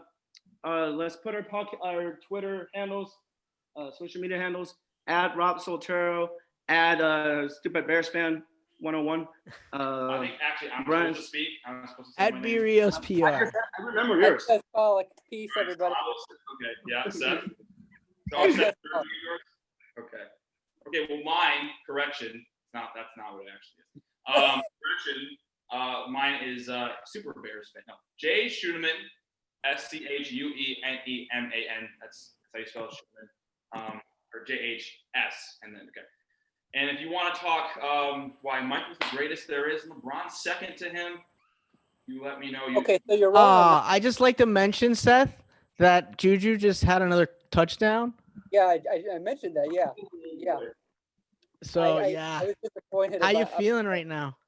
Okay, I mean, look, guys don't believe in Drew Lock. They don't believe he's a starter, like a fantasy starter. I'm riding with him tonight. You Drew need Lock him has- tonight. Tonight. So I'm all in. I'm all in on him. Also, Derrick Henry. Let's go. You're definitely a ride or die right now, man. Yes, I am. Oh, I've been ride or die with Drew Lock since 2015, and we went 5-7 one year. We scored 3 points on Vanderbilt. I was ride or die with Drew Lock when we were scoring 3 points against Vanderbilt and 9 points against Connecticut. What's his fantasy projection points right now before we leave? Because this is like a big head-to-head matchup. Fantasy. I don't know. Something like 20 something.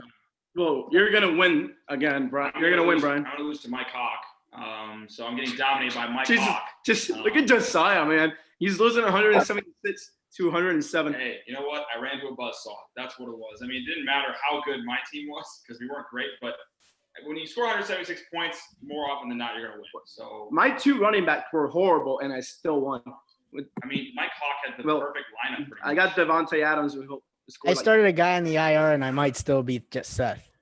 You're gonna beat him. He doesn't have anybody else playing, just Drew Luck. Oh wait, Derrick Oh, Henry. he has Drew Luck and he has Derrick Henry, man. It's like it's still a possibility. I need Juju to. Also, you got AJ Brown. If Drew goes off and Seth wins, oh my God, that'd be hilarious. Hey Brian, how would you feel about trading with Jonathan Taylor? What? No, why would I do that? Especially when the Colts all of a sudden now have like a running back problem. Well, Even though Nerlens Hines is. You might want a backup tight end since you have George Kittle was injured. Oh yeah, I know. I need a tight No, end. that's why I'm saying. But I'm gonna pick up my tight end. Like there's still available tight ends in Well, I free got your agency. tight ends together. I had Noah Fant. Who would stack up their team on tight ends? You would. I would to get trades.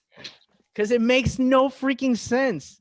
If you stack up a team, you want to stack up a team with trade, get running backs. If you want to stack up a team, first of all, and I want to have a fun topic next week. Auction drafts versus snake drafts. Because I'm in an auction draft league and I'm loving my team right now. I just want to say, when Marlon Mack got hurt yesterday, the first thing Robert said was, "Oh, more opportunities for Jonathan Taylor," instead of, "Oh, I hope he's okay." So yeah. I know. I bet that he said that. That's just awful. I knew he would. I knew he'd say it. Fucking dick. But yeah. I mean, but I was thinking the same thing in the Rams game, I was hoping like Cam Akers would be used more. Yeah, I think as the season goes on, you'll see him play a little bit more. Although Malcolm Brown did look very good, so Malcolm Brown looked amazing. we'll see. So let's end this. Bye, guys. For listening. For putting up with size stuff. Yeah. Okay. Thank you for listening to the last 30 minutes. If you did, woo, man, it was juicy. Yeah. So, Yeah. Hey, and no one wrote in the live chat, and I challenged someone in the live chat. If you write in our live chat, or just write anything, mention a comment, share our video, and say, hey, I shared your video in the comment. I will give you a face mask of your favorite professional team. You just have to mention who that professional team is to me in a Twitter message. But I would need to see that comment first. So there's two things. Also, let's do this. Make 5 friends follow us, and you'll get another face mask. All right. Voting, or keep putting out your reviews on iTunes. We really appreciate that. Keep doing that. Number one fan, baby. Yes. All right. Yeah. Take care, guys. Bye. Thanks, guys. Bye.